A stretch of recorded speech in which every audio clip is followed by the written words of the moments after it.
नई बुक से मैं पढ़ा रहा हूं। तो पहला क्वेश्चन ये है एनसीईआरटी की नई अगर बुक की बात करें तो पहला क्वेश्चन है, यहाँ पे आपको क्वेश्चन 4 दिख रहा है, ये पुरानी बुक का है, कोई दिक्कत नहीं है। अगर आपके पास एनसीईआरटी की नई बुक है तो क्वेश्चन पहला मिलेगा। अगर एनसीईआरटी की पुरानी बुक है तब आपको क्वेश्चन 4 लगाना है। पहला, दूसरा, तीसरा क्वेश्चन रेडियूस है, उसको आपको नहीं करना है। यहाँ पे क्या लिखा है, यदि ए तथा बी सममित आव्यूह हैं तो सिद्ध कीजिए कि ए बी माइनस बी ए एक विषम सममित आव्यूह है। तो आप जानते हो बीच में अगर आपको माइनस दिखाई दे रहा है तो मैंने क्या ट्रिक बताई, बीच में अगर माइनस दिखाई दे तो वो आव्यूह विषम सममित आव्यूह होता है। अगर आपको बीच में प्लस दिखाई दे, अगर आपको बीच में प्लस दिखाई दे तो उस आव्यूह को क्या बोला जाता है, सममित आव्यूह बोला जाता है। तो यहाँ पे सिद्ध करना है ए बी माइनस बी ए एक विषम सममित आव्यूह, और बीच में माइनस भी है तो हमको पहले से पता है ये विषम सममित आव्यूह है। अब आपको कैसे लगाना है, सबसे पहले क्या लिखा है, ए तथा बी सममित आव्यूह, यही सबसे पहले लिख लो, सभी बच्चे लिखें ए तथा बी क्या है, सममित आव्यूह। सारे बच्चे लिखें ए तथा बी क्या हैं, सममित आव्यूह हैं। अगर सममित आव्यूह हैं तब आप जानते हो ए डेस बराबर क्या होता है, प्लस ए होता है, और बी डेस बराबर क्या होता है, ये भी प्लस का बी हो जाएगा। समीकरण 1 डाल लो, इसका यूज करेंगे। बात समझ में आई, सममित आव्यूह में प्लस का मिलेगा, ए डेस बराबर प्लस का ए, बी डेस बराबर प्लस का बी। विषम सममित आव्यूह की अगर मैं बात करूं तो ए डेस बराबर क्या मिलता है विषम सममित आव्यूह में, माइनस का बी, मतलब ए, बी डेस बराबर माइनस का बी, ये आपको ध्यान रखना है। तो मेरे को क्वेश्चन में क्या दे रखा है, सममित आव्यूह, तो हम जानते हैं सममित आव्यूह में प्लस में आंसर आता है, ए डेस बराबर प्लस ए और बी डेस बराबर प्लस बी। ठीक है भाई, अब मेरे को क्या लेके चलना है, ए बी माइनस बी ए लेके चलना है, मतलब होल डेस लेके चलना है। किसी भी आव्यूह का सममित या फिर विषम सममित आव्यूह सिद्ध करोगे तो आपको डेस लेके चलना पड़ेगा, ए बी माइनस बी ए का होल डेस, ये लेके चलना पड़ेगा। अब यहाँ पे गुणधर्म लगा लेता हूं, कौन सा, ए माइनस बी का होल डेस बराबर क्या होता है, जल्दी बताइए फटाफट। आपने कहा ए डेस माइनस बी डेस, ये होता है। प्रश्नावली 3.3 का बेसिक पढ़ लेना, 3.3 का बेसिक पढ़ लेना। अगर नहीं पढ़ा है, बेसिक में मैंने ये गुणधर्म बताए थे, 5 गुणधर्म बताए थे। बिट्टू कल करवा देंगे चैप्टर 3 के ऑब्जेक्टिव क्वेश्चन, कल संडे है ना, कल करवा देंगे, और एक ही क्लास में पार्ट 3 के ऑब्जेक्टिव क्वेश्चन कंप्लीट करवा देंगे। ये कर लो, फिर उसके बाद जो है कल संडे है ना, आराम से सारे के सारे क्वेश्चन ऑब्जेक्टिव कंप्लीट करवा देंगे। समझ रहे हो बिट्टू भाई, करण, राजेंद्र। अब यहां पे मैं गुणधर्म लगा रहा हूं, देखो भाई, ये मेरा ए है, ये मेरा बी है, बात समझ में आई, फटाफट बताओ, ये मेरा ए है, ये मेरा बी है, ओके। अब कौन सा गुणधर्म लगाओगे, बता भाई। प्रश्नावली 3.3 के बेसिक में मैंने ये गुणधर्म बताया था, ए बी का होल डेस बराबर, बाद वाला पहले आता है, पहले वाला बाद में, ये ध्यान रखना है। बाद वाला पहले, पहले वाला बाद में, ये ध्यान रखना है। यहां पे देखो, बाद वाला पहले और पहले वाला बाद में, बाद वाला पहले और पहले वाला बाद में। यहां पे देखो, बाद वाला पहले और पहले वाला बाद में, ये किसके बराबर चल रहा है, ए बी माइनस बी ए के होल डेस के बराबर। अब आप जानते हो बी डेस बराबर क्या है, बी है, और ए डेस बराबर ए है, ए डेस बराबर ए, बी डेस बराबर बी। समीकरण 1 से यहाँ पे मान रखेंगे। फटाफट यहाँ पे देखो, सारे कैंडिडेट लाइक कर दें क्लास को। देखो भाई, अब मैं क्या करूंगा, ए बी माइनस बी ए का होल डेस बराबर, बी डेस बराबर क्या दे रखा है, बी दे रखा है, ए डेस बराबर क्या दे रखा है, ए दे रखा है, ए डेस बराबर क्या दे रखा है, ए दे रखा है, और यहाँ पे बी डैश है, बी डैश क्या दे रखा है, बी दे रखा है, ठीक है। समीकरण 1 से मैंने ए डैश और बी डैश का मान रखा, सामने दिखा दो कि समीकरण 1 से मैंने मान रखा है, ठीक है। अब हम जानते हैं डैश के अंदर कितना है, ए बी माइनस बी ए है, तो यहाँ पर आपको ए बी माइनस बी ए बनाना है। डैश के अंदर जो भी है वही आपको बनाना है, लेकिन आगे क्या आना चाहिए, नेगेटिव आना चाहिए। नेगेटिव अगर आएगा तभी विषम सममित अवयव सिद्ध हो पाएगा। डैश के अंदर जो भी है वही लाना है, आगे माइनस आना चाहिए, तभी विषम सममित अवयव सिद्ध हो पाएगा। तो मैंने कहा जी सर माइनस कॉमन ले लो। कहाँ से कॉमन लेना है, माइनस यहाँ से ले लो। जैसे ही माइनस कॉमन लिया, बाद वाला पहले, माइनस कॉमन ले लिया, ये वाला यहाँ पे, ये वाला यहाँ पे आपको लिख लेना। बात समझ में आई? माइनस कॉमन लिया है तो बाद वाला पहले, पहले वाला बाद में, इतना तो लिख सकते हो। अब मेरा क्या है यहाँ पे, ए बी माइनस बी ए का होल डैश है। अब आराम से मैच करो, ए बी माइनस बी ए और यहाँ पे देखो ए बी माइनस बी ए। अगर आगे प्लस आता है तो सममित अवयव, अगर आगे माइनस आ गया तो विषम सममित अवयव। मेरे को विषम सममित अवयव सिद्ध करना है। हो गया सिद्ध। कैसे लिखोगे, अतः करके लिख लो, अतः करके लिख दो ए बी माइनस बी ए एक विषम सममित अवयव है। यहां पे लिखो विषम सममित अवयव है।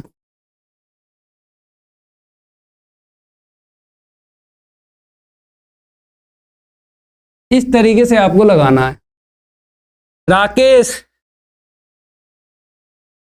कह रहे हैं क्लास 11th मैथ क्लास में एनसीईआरटी बुक और एग्जाम्पलर बुक पूरी करवा दो। अच्छा, लाइक कर दो क्लास को, फिर उसके बाद आपका भी काम हो जाएगा। ये क्वेश्चन नंबर मेरा क्या है, 2 है। नई एनसीईआरटी की बुक से क्वेश्चन 2 है और पुरानी एनसीईआरटी की बुक से क्वेश्चन 5 है, ठीक है। अगर आपने एनसीईआरटी की नई बुक्स खरीदी है तब आपका क्वेश्चन ये सेकंड है। पुरानी अगर बुक्स है एनसीईआरटी की तो क्वेश्चन 5 मिलेगा। क्या बोला है, सिद्ध कीजिए कि, क्या सिद्ध करना है, अवयव वी डैश इंटू ए बी, अवयव वी डैश इंटू ए बी सममित सिद्ध करना है और उसके बाद विषम सममित सिद्ध करना है। सममित कब सिद्ध होगा, जब ए सममित होगा, और ये विषम सममित कब सिद्ध होगा, जब ए क्या होगा, विषम सममित होगा। तो पहले ए सममित लेके चलो, इसको सममित सिद्ध कर दो, फिर ए को विषम सममित लेके चलेंगे, यहां पे लिखा है विषम सममित, फिर ये सिद्ध हो जाएगा विषम सममित। 2 पार्ट हैं यहाँ पे। फटाफट यहाँ पे क्या करेंगे, लिखेंगे, क्या लिखेंगे, ए एक सममित अवयव है। आपने कहा जी सर ए क्या है, मेरा सममित अवयव है, और सममित अवयव में क्या होता है आप जानते हो, ए डैश बराबर ए, समीकरण 1 डालो, ठीक है। अब मेरे को सिद्ध करना है सममित अवयव, किसको, वी डैश इंटू ए बी। तो वी डैश इंटू ए बी को अगर सिद्ध करना है, इसका डैश लेके चलना पड़ेगा। चाहे आप सममित की बात करो चाहे विषम सममित की, तो आपको डैश लेके चलना पड़ेगा। और डैश के जो अंदर है, डैश के जो अंदर है यही आपको प्लस का दिखाना है। बस इतना दिखाने के बाद लिख देना बी डैश ए बी एक सममित अवयव है। तो कैसे आएगा, ये कैसे आएगा आपको समझना पड़ेगा। एक गुणधर्म मैंने आपको बताया था, क्या बताया था, एक गुणधर्म मैंने आपको बताया था, ए बी का होल डैश बराबर, यहाँ पे देखो एक गुणधर्म मैंने बताया था, ए बी का होल डैश बराबर बी डैश इंटू ए डैश। ये गुणधर्म मैंने बताया था। ये गुणधर्म केवल 2 अवयव के गुणन के लिए है। ये गुणधर्म केवल 2 अवयव के गुणन के लिए है। लेकिन यहाँ पे कितने अवयव हैं, 3 हैं, 1 2 3। यहाँ पे गुणधर्म अगर ये वाला लगेगा तो 2 को 1 बनाना पड़ेगा, तब 2 अवयव बन जाएंगे। तो आपने कहा 2 को 1 कैसे बनाना है, चाहे आप बी डैश ए बी को 1 बनाओ या फिर ए बी को 1 बनाओ, जो अच्छा लगे उसे करो। तो मैंने आपसे कहा है बी डैश ए बी, ठीक है, मैंने आपसे कहा है ए बी को 1 बना लो, बी डेस अकेला रखो। अब यहाँ पे गुणधर्म लग जाएगा, कौन सा लग जाएगा? अभी जो मैंने बताया ताजा ताजा गुणधर्म है, ए बी का होल डेस बराबर बी डेस इंटू ए डेस। बताया है ये गुणधर्म? आपने कहा जी सर बताया है। तो मैं क्या करूंगा, बाद वाला पहले, पहले वाला बाद में। बाद वाला पहले, देखो ये बाद वाला है और पहले वाला बाद में, ठीक है भाई। यहाँ पे कौन सा गुणधर्म लग जाएगा? यही वाला लग जाएगा। कैसे? बाद वाला पहले, पहले वाला बाद में। और ये वाला पता है? फटाफट बताओ, याद होगा ना? अरे भाई ए डेस का डेस बता दो, क्या होता है? ए डेस का डेस क्या होता है? ए होता है। किसी आव्यूह का दो बार अगर परिवर्त निकाला जाए तो वही आव्यूह आता है जिसका आप दो बार परिवर्त निकाले हो। तो डेस का डेस हट जाता है, क्या लिखा जाता है? इतना। ए डेस बराबर ए है, यहां पे रखेंगे, समीकरण 1 का यूज करेंगे। यहां पे मैंने किसका यूज कर लिया? समीकरण 1 का यूज कर लिया। बात समझ में आई? अब आराम से डेस के अंदर वाला देखो और मैच करो। डेस के अंदर वाला देखो और मैच करो। आ गया? तो आपने कहा जी सर आ गया। डेस के अंदर वाला जितना है उतना ही यहाँ पे आपको दिखाई दे रहा है। दिखाई दे रहा है या नहीं? दिखाई दे रहा है। प्लस का दिखाई दे रहा है? आपने बोला है जी सर प्लस का दिखाई दे रहा है। अगर ये प्लस का दिखाई दे रहा है, वी डेस इंटू ए बी क्या है? एक सममित आव्यूह है। लिख दो, सारे बच्चे लिख दें, इंप्लाइज दैट। इसको मैं बॉक्स में ले लेता हूं। सारे कैंडिडेट लाइक कर दें क्लास को। सारे कैंडिडेट क्या कर दें? क्लास को लाइक कर दें। थोड़ा सा इसको ऊपर कर देता हूं।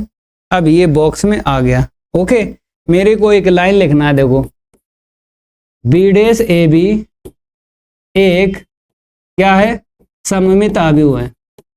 ऐसे लिखना है, सममित आव्यूह है। क्लियर बात हुई? ठीक है। अब क्या करेंगे? बी डेस इंटू ए बी विषम सममित आव्यूह सिद्ध करेंगे। कैसे होगा? ए क्या है मेरा? एक विषम सममित आव्यूह है। मैंने बोला है कि अगर सममित आव्यूह सिद्ध करोगे तब आपको ए सममित लेके चलना पड़ेगा। अगर बी डेस ए बी विषम सममित आव्यूह सिद्ध करना है तो ए को क्या लेके चलना पड़ेगा? विषम सममित आव्यूह लेके चलना पड़ेगा। तो यहाँ पे लिखेंगे ए एक विषम सममित आव्यूह है। विषम सममित आव्यूह है। आपने कहा यस सर। अगर ये विषम सममित आव्यूह है तो आप जानते हो विषम सममित आव्यूह में क्या होता है? ए डेस बराबर माइनस ए होता है। समीकरण 2 डालो। बात समझ में आई? भाई साहब ए डेस बराबर माइनस का ए ले लिया। विषम सममित आव्यूह के लिए ये फार्मूला आपको याद होना चाहिए। अब इसके बाद मेरे को बी डेस इंटू ए बी सिद्ध करना है विषम सममित आव्यूह। तो मैं क्या लेके चलूंगा? वी डेस इंटू ए बी लेके चलूंगा, इसका होल डेस। ठीक है भाई। अब जैसा यहाँ पे मैंने आपको समझाया है वैसा ही यहाँ पे आपको करना है। क्या करोगे? 2 को 1 बनाओ। पहले क्या करोगे? 2 को 1 बनाओ, ऐसे करके बना लिया। अब लगाओ गुणधर्म। कौन सा लगाओगे? ये वाला लगा लो। ए बी का होल डेस बराबर बी डेस इंटू ए डेस। लगाओ भाई लगाओ। तो ए बी पहले लिखो क्योंकि ये 1 है। बाद वाला पहले और पहले वाला बाद में, ये तो आप जानते हो। बताओ भाई। प्रकाश चौहान समझ में आ रहा है? जैसा यहाँ पे मैंने बताया है वैसा ही यहाँ पे करना है। ये गुणधर्म 2 आव्यूह के लिए है। यहाँ पे कितने हैं? 3 है। तो 3 है, 2 को 1 बना लो। तो ए बी को मैंने 1 बना लिया और बी डेस जैसे का तैसा। अब ए बी का क्या करेंगे? डेस लगाएंगे यहाँ पे अगली लाइन में, क्योंकि यहाँ पे तो गुणधर्म ये वाला लग गया। अब आगे यही गुणधर्म लगाओ, ये वाला। तो आपने कहा बाद वाला पहले और पहले वाला बाद में। ठीक है। अब बी डेस का डेस क्या हो जाएगा? बी हो जाएगा। ये गुणधर्म आपने पढ़ा है, पढ़ा है ना? बी डेस का डेस क्या हो जाएगा? बी हो जाएगा। ठीक है विशाल? हाँ संडे को क्लास चलेगी, एमसीक्यू क्वेश्चन करवाएंगे। ये तो इस क्लास में कंप्लीट करवा देंगे, अध्याय 3 पर विविध प्रश्नावली कंप्लीट होने के बाद फिर आपका पार्ट 4 चलेगा। कल से नहीं तो परसों से पार्ट 4 मैं स्टार्ट करूंगा। कल जो है बहुविकल्पीय क्लास आपको मिलेगी, एमसीक्यू सारे के सारे क्वेश्चन। अब मेरे को क्या करना है, ए डेस का मान रखना है, माइनस ए है यहाँ पे रखो, नेगेटिव आगे ले लो, बी डेस, ए डेस के स्थान में माइनस ए रखेंगे तो माइनस ए आगे लिख लिया। ठीक है, कहाँ से रखा है, समीकरण 1 से रखा है। अब नेगेटिव आ गया मेरे प्यारे दोस्त, नेगेटिव आ गया। जब नेगेटिव आ गया ना तो आराम से क्या हो गया, विषम सम्मित हो गया भाई। लिख दो एक लाइन, बी डेस इंटू ए बी एक विषम सम्मित अवयव है, विषम सममित अवयव है, ऐसे करके लिखो। बात समझ में आई? आपने कहा जी सर। सर क्या विविध प्रश्नावली से क्वेश्चन आते हैं? हाँ देवगुप्ता, आते हैं विविध प्रश्नावली से क्वेश्चन आते हैं। आपको कंप्लीट करना है सिलेबस, बाद में मैं देखूंगा जब पेपर के 3 महीने रह जाएंगे या 2 महीने रह जाएंगे, मोस्ट इंपोर्टेंट की क्लास में चलाऊंगा। ठीक है, तो उसकी प्रैक्टिस आपको करना पड़ेगी। अभी आप पार्ट 1 से लेके पार्ट 13 तक सिलेबस कंप्लीट करो, सिलेबस कंप्लीट करो, उसके बाद मैं आपको मोस्ट इंपोर्टेंट की क्लास दूंगा। उसी से पूरा पेपर फंसेगा। हर साल मैं चलाता हूं मोस्ट इंपोर्टेंट की क्लास, जितने भी क्वेश्चन होते हैं मोस्ट इंपोर्टेंट वो सारे के सारे क्वेश्चन मैं करवाता हूं। अभी आप तैयार करो। ठीक है, एनसीईआरटी की बुक अगर नहीं है तो क्वेश्चन 2 है, पुरानी बुक है तो क्वेश्चन 5 आपको मिलेगा, लेकिन नई बुक अगर खरीदी तो क्वेश्चन 2 मिलेगा। ठीक है, ये मैंने कंप्लीट करवा दिया।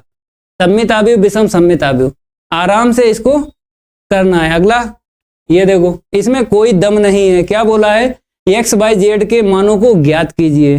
तो जब एक्स बाई जेड के मान निकलवाए या ए बी सी के मान निकलवाए तब आप जानते हो अवयव की समानता की परिभाषा यूज होती है। वो भी दूसरी शर्त यूज करते हैं। दूसरी शर्त ये होती है संगत अवयव बराबर करना पड़ते हैं। पहली जो शर्त होती है अवयव की समानता की परिभाषा से, जो पहली शर्त होती है कोटियां समान होना चाहिए, तो पहली शर्त तो सत्यापित होती है। ठीक है, दूसरी वाली शर्त से ही ए बी सी के मान, एक्स बाई जेड के मान निकलते हैं। तो जब कभी एक्स बाई जेड या ए बी सी के मान निकलवाए क्वेश्चन में और एक समीकरण दे दे तो अवयव की समानता की परिभाषा आपको लगानी है, और वो भी सेकंड शर्त आपको लगानी है। प्रश्नावली 3.1 का बेसिक पढ़ लेना, तो मैंने परिभाषा आपको बताई है अवयव की समानता की परिभाषा से। तो इसको लेके चलेंगे और इसको लेके चलेंगे। ए का मान यहाँ पे रखेंगे, ए डैश भी निकल जाएगा इससे, तो एक समीकरण मिल गया। बराबर के इस तरफ एक अवयव बनाना है, बराबर के उस तरफ एक अवयव पहले से दे रखा है आई। एक अवयव जब बन जाएगा यहाँ पे आराम से अवयव की समानता की परिभाषा लग जाएगी। तो फटाफट क्या लिखेंगे, दिया गया अवयव, दिया गया अवयव लिखेंगे।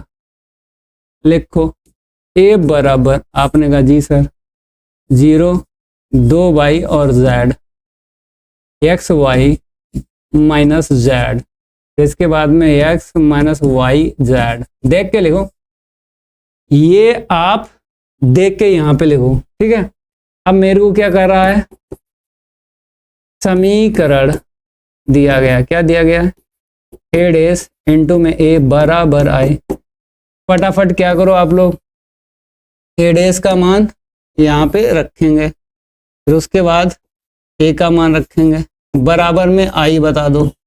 इकाई आप भी जानते हो 3x3 कोटि की लेना है। अवयव यहाँ पे 3x3 कोटि का है, तो इकाई अवयव भी आपको 3x3 कोटि की लेना है। याद रखना, क्वेश्चन में अगर अवयव 2x2 कोटि का है क्वेश्चन में, तब आपको इकाई अवयव 2x2 कोटि की लेना है। अगर क्वेश्चन में अवयव 3x3 कोटि का है तब आपको इकाई अवयव 3x3 कोटि की लेना है। बात समझ में आया?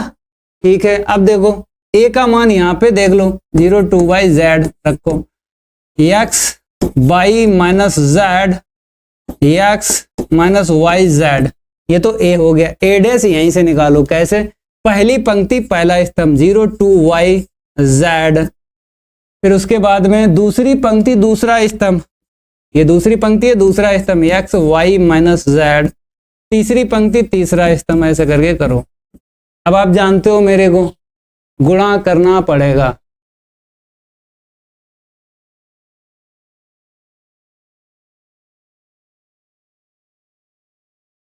सगुन पहली पंक्ति पहला स्तंभ बना लो, पहली पंक्ति का पहले स्तंभ में गुणा करके लिखेंगे, 0 का 0 में 0, x का x में करेंगे x स्क्वायर, x का फिर x में करेंगे, इतना मिल जाएगा। ठीक है, पहली पंक्ति का अब इसमें लगा लो इंटू दूसरे स्तंभ में, 0 का 2 बाय में इंटू करेंगे 0 आया, x का बाय में इंटू करेंगे x बाय आया, x का माइनस बाय में इंटू करेंगे निगेटिव का x बाय आया। अब पकड़ लो ये पकड़ो तीसरा स्तंभ, 0 का z में इंटू करेंगे 0 आ गया, x का z में इंटू करेंगे माइनस का zx आ गया, x का z में इंटू करेंगे प्लस का zx आ गया। बात समझ में आई? ठीक है, अब पकड़ लो दूसरी पंक्ति, 1 बाय 1 स्तंभ में गुणा करेंगे, पहला स्तंभ देखो 0 मिला, फिर बाई का x में x बाई, लास्ट का लास्ट के साथ इतना मिल जाएगा। दूसरा स्तंभ ले लो 2y का 2 बाई में इंटू करेंगे 4y स्क्वायर, फिर बीच वाला बीच के साथ हो गया, लास्ट वाला लास्ट के साथ हो गया। ठीक है, अब तीसरा स्तंभ पकड़ लो 2yz, ठीक है, बीच वाला बीच के साथ ले लो माइनस का yz, ओके, लास्ट का लास्ट के साथ ले लो माइनस का yz, ओके। अब पकड़ लो तीसरी पंक्ति, 1 बाय 1 स्तंभ में इंटू करेंगे, देखो z का 0 में 0, ठीक है, पहला अवयव 0 हो गया, दूसरा कितना मिलेगा, बीच वाला बीच के साथ करेंगे माइनस का zx मिल गया, लास्ट का लास्ट के साथ करेंगे प्लस का zx मिल गया, दूसरे स्तंभ में गुणा करेंगे, z का 2y में इंटू करेंगे 2yz मिल गया, बीच वाला बीच के साथ इतना मिल गया, लास्ट का लास्ट के साथ इतना मिल गया। ठीक है, अब आखिरी स्तंभ देख लो, z का z में करेंगे z स्क्वायर हो गया, बीच वाला बीच के साथ प्लस का z स्क्वायर हो गया, फिर इसके बाद में z का z में इंटू करें फिर z स्क्वायर हो गया। बात समझ में आया अपने का? जी सर। बराबर में क्या चल रहा है? बराबर में इकाई आव्यूह चल रहा है, 1 0 0 0 1 0 0 0 1 1 0 0 0 1 0 और 0 0 1 इकाई आव्यूह। अब कुछ कटेगा, आपको दिखाई दे रहा है, देखो प्लस का X Y minus X Y cut गया, प्लस का Z X minus Z X cut गया, ये कटा और कहाँ कटा, 1 1 2 कट गया, 1 1 कट गया, ये कट गया। बस हमें तो लूट लिया मिलके हुस्न वालों ने। क्यों भाई? गोरे गोरे गालों ने काले काले बालों ने हमें तो लूट लिया मिलके हुस्न वालों ने। क्या बता दो सगुन भाई, क्या बता दो? देखो आव्यूह की समानता की परिभाषा तो बाद में लगाएंगे, पहले जो बचा उसे भाई साहब लिखो, पहले जो बचा उसे लिखो 1 0 0 0 1 0 0 0 1। बात समझ में आई?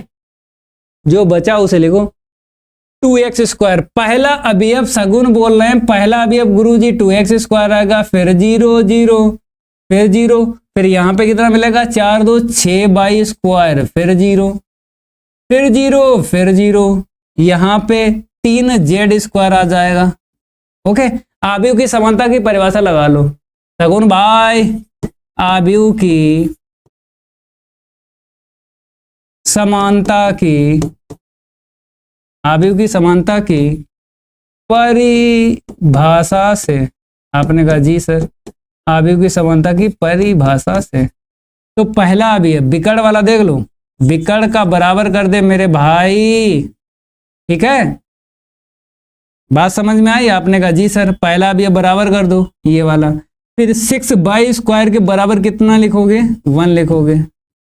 ओके, अरे भाई साहब विकर्ण के अवयव बराबर कर दो, क्योंकि बाकी तो 0 0 है, वहां से x बाई जेड का मान नहीं निकल पाएगा, बिकड़ के और बिकड़ के अभी बराबर कर दो।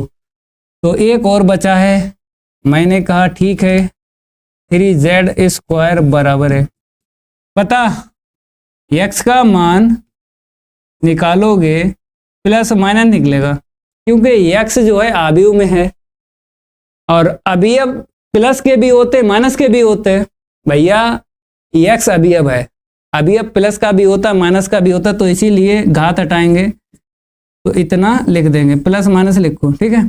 एक x का मान ये लो, फिर उसके बाद देखो वहां से यहाँ से अगर निकाला जाए घात हटी कितना आ जाएगा, रूट आ जाएगा, प्लस माइनस ले लो, ये बाई का मान निकला। यहाँ पे देखो z² बराबर 1/3, घात हटेगी तो प्लस माइनस ले लो, 1/, इतना मिल जाएगा, इतना मिल जाएगा, इतना मिल जाएगा, ठीक है। प्लस माइनस लेना जरूरी है भैया, अभी ये प्लस के भी होते हैं माइनस के भी होते हैं, तो इसीलिए मैंने मान प्लस माइनस लिए हैं, ठीक है। x/z के मान मैंने निकाल दिए। ये सवाल हो गया।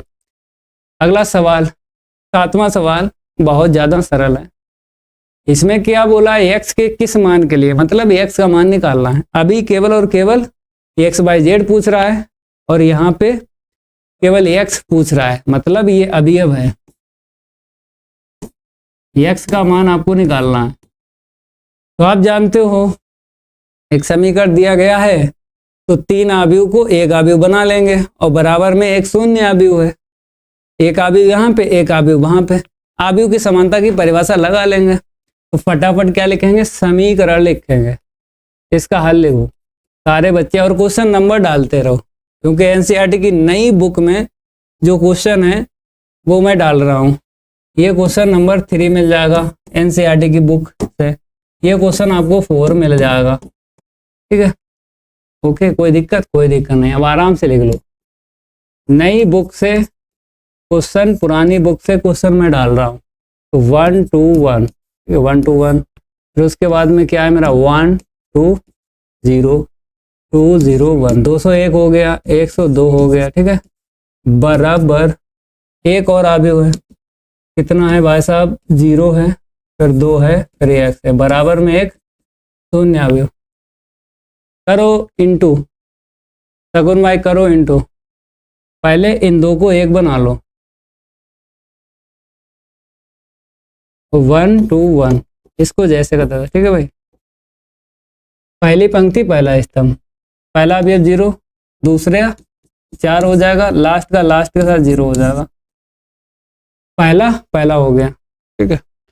दूसरी पंक्ति दूसरा स्तंभ 0, फिर 0 प्लस का x, 0 फिर 0 प्लस का x। अब तीसरी पंक्ति ले लो, पहले स्तंभ में इंटू करेंगे, 1 का 0 में 0, 0 का 2 में करेंगे 0, कितना आया 2x, बराबर में एक शून्य अवयव। तो 121 अभी ऐसे ही लिखो, ठीक है। यहाँ पे देखो कितना मिला, 4 मिला, यहाँ पे x मिला और यहाँ पे 2x मिला, बराबर शून्य अवयव। एक पंक्ति है और एक स्तंभ है, फटाफट इंटू कर दो, एक पंक्ति है एक स्तंभ में, फटाफट इंटू कर दो।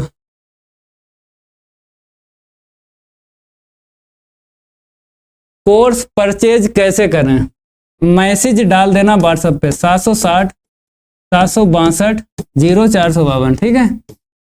व्हाट्सएप पे मैसेज कर देना और अपना क्लास बता देना कौन सा क्लास है, तो बता दूंगा, क्राइटेरिया बता दूंगा कि कैसे सिलेबस को कंप्लीट किया जाएगा और कैसे परचेज किया जाएगा, ठीक है। अब बात करेंगे एक पंक्ति एक स्तंभ इंटू करो, 4 हो गया भाई, पहला अवयव, दूसरा, तीसरा, बता भाई। 1 का 4 में गुणा करेंगे 4 आएगा, 2 का x में, 2x हुआ, 1 का 2x में करेंगे 2x हुआ, बराबर एक शून्य अवयव। यहाँ पे बताओ एक अवयव दिख रहा है, जोड़ दो, ठीक है, 4 + 4x, ये 1 क्रॉस 1 अवयव का मिला है। यहाँ पे ले लो 1 क्रॉस 1 कोटि का अवयव, बराबर में एक शून्य अवयव है। तो इस शून्य अवयव को, इसको देख कर लिखो अवयव, अगर 1 क्रॉस का है 1 क्रॉस का ही लेना है, तभी तो अवयव की समानता की परिभाषा लगेगी। 2 शर्त होती है, पहली शर्त कोटियां समान हो और दूसरी शर्त क्या होता है, संगत अवयव बराबर कर दो। तो दूसरी वाली शर्त से ही x का मान आपको निकालना है। तो यहाँ पे लिखेंगे आव्यूह की समानता की परिभाषा से, आव्यूह की समानता की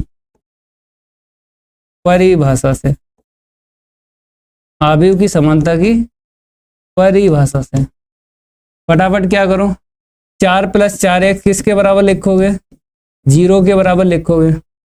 पहला अवयव बराबर कर दो। तो यहाँ से अगर x का मान निकालो तो कितना मिलेगा भाई साहब, कट्टा पिट्टी कर दो, -1 मिला। मजा आ गया। शेयर कर दो, लाइक कर दो। ER मैंने आपको मोबाइल नंबर बता दिया, ठीक है। क्वेश्चन नंबर 5 की है बारी, नहीं करूंगा इसके साथ कोई यारी।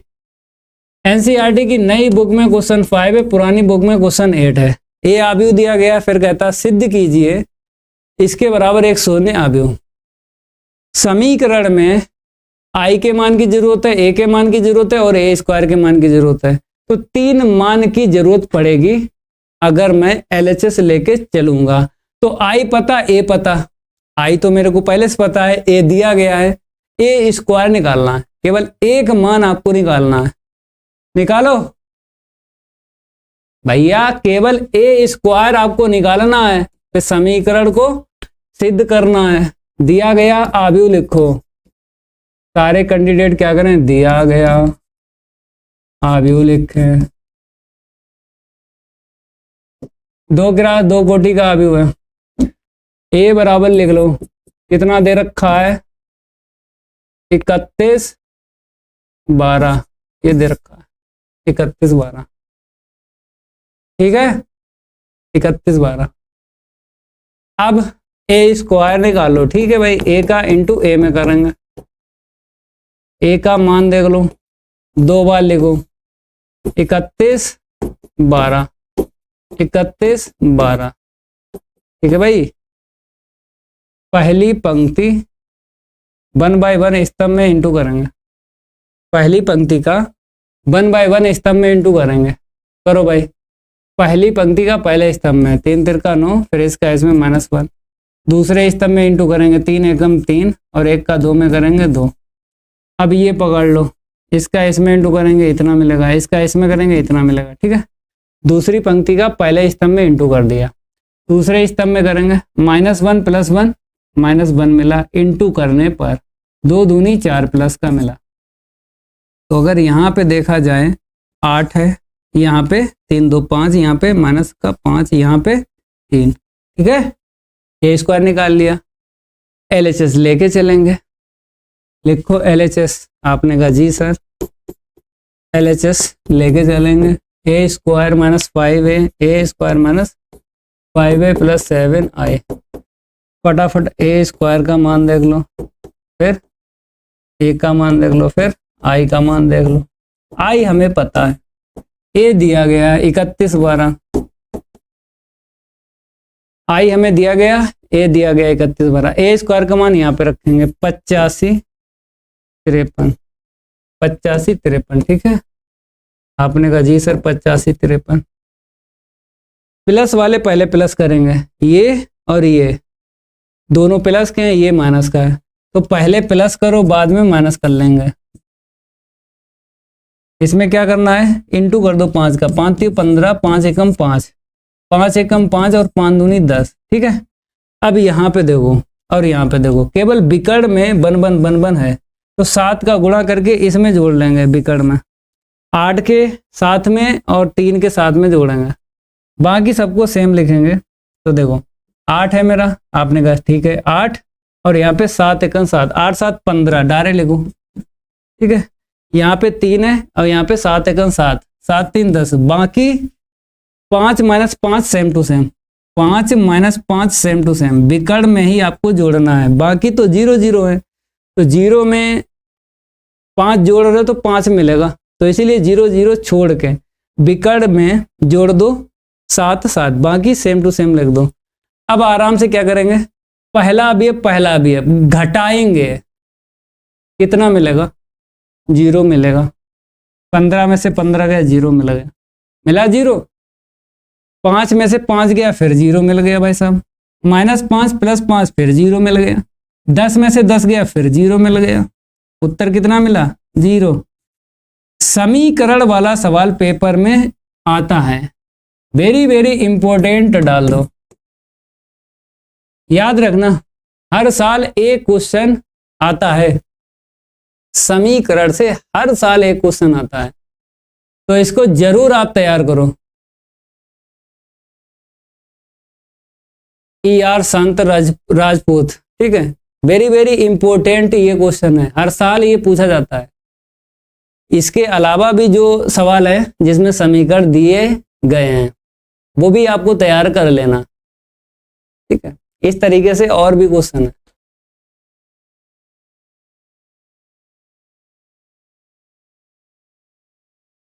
क्वेश्चन नंबर देख लो, एनसीईआरटी की नई बुक की अगर मैं बात करूं तो ये क्वेश्चन मेरा कौन सा है, 6 है, ठीक है। ये क्वेश्चन मेरा क्या है, 6 है। अभी मैं पढ़ा रहा हूं भाई, संत ER संत, अभी मैं पढ़ा रहा हूं, तो अभी कैसे मैं मैसेज देख सकता हूं, जब क्लास हो जाएगी तब आपका मैसेज देख लूंगा। आपने मैसेज किया है, आ गया है, अब क्लास चल रही है, आपका मैसेज देखें, ठीक है, मैसेज देख लिया है, ओके।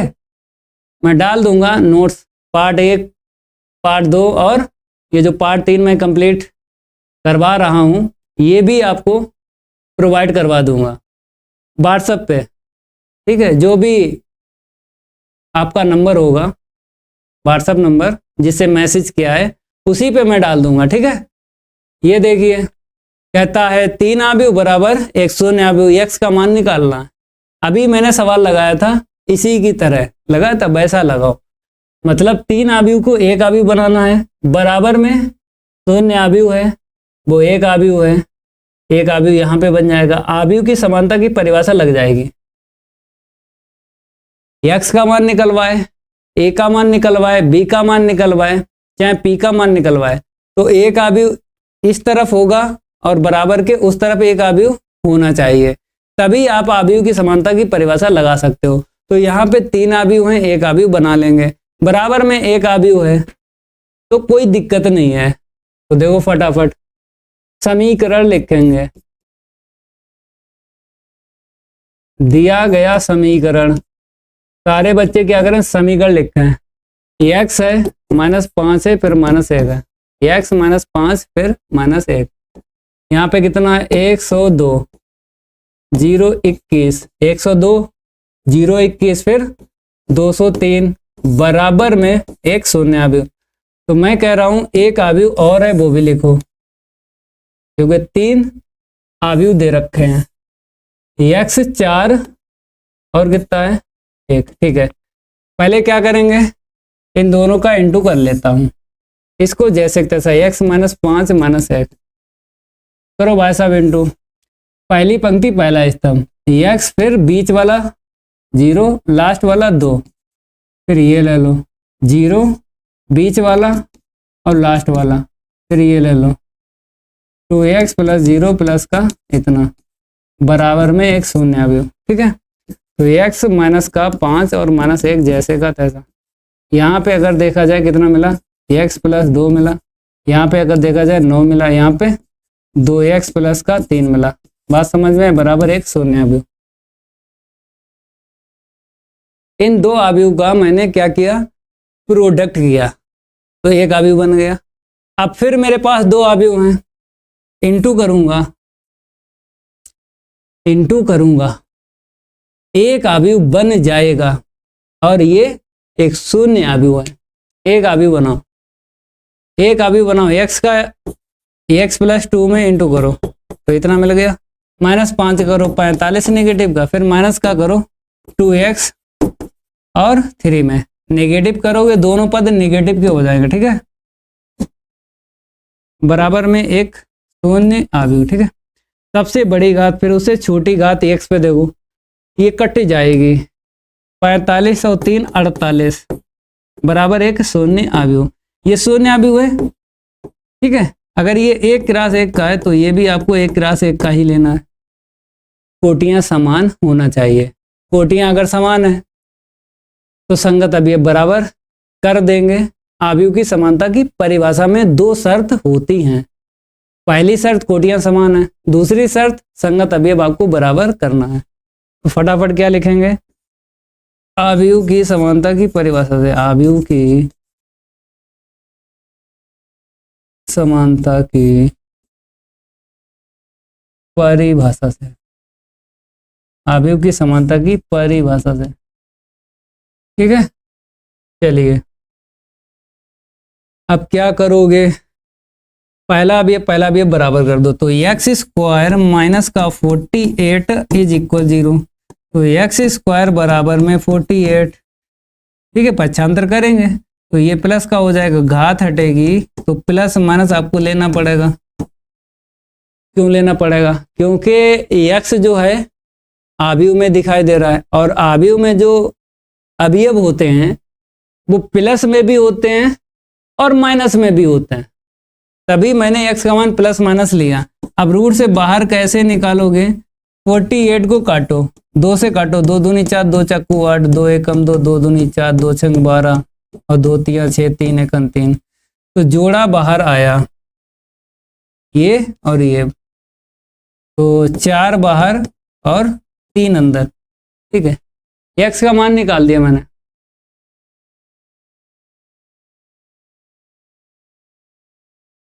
ओके, तो इस तरीके से सवाल लगाया करो।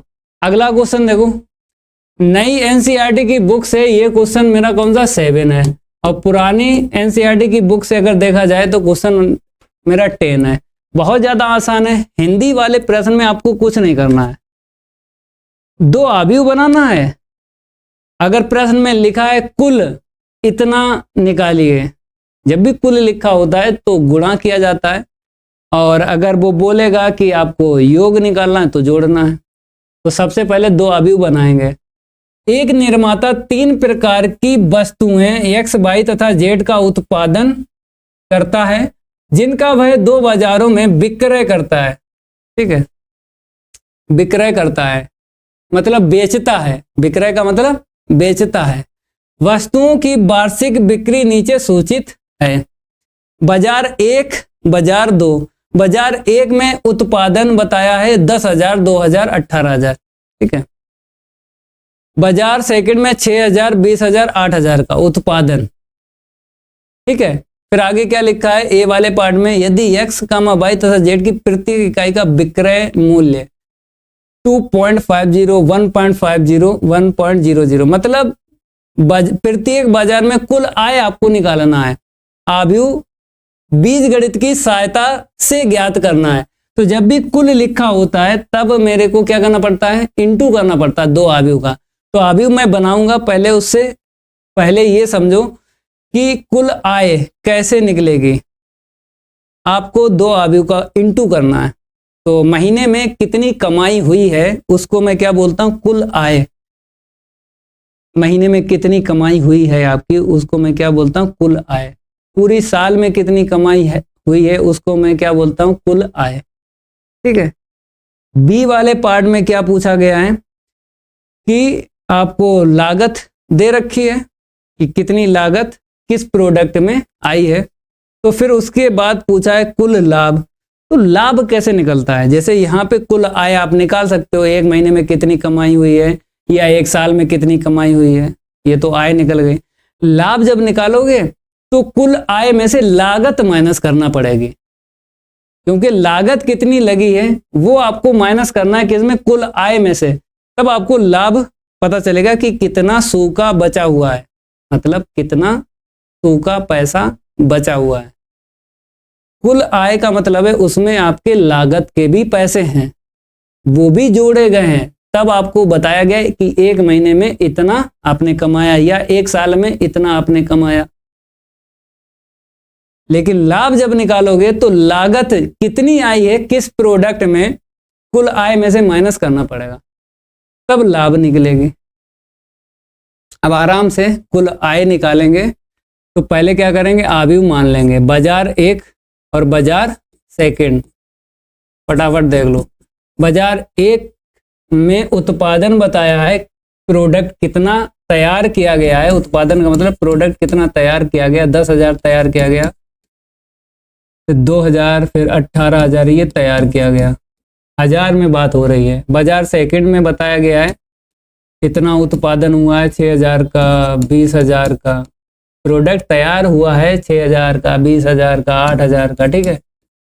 ओके, इस तरीके से आपको अवयव मिल गया। एक पंक्ति में कितने अवयव है, 1 2 3, एक पंक्ति में 3 अवयव है। जब मैं बी बनाऊंगा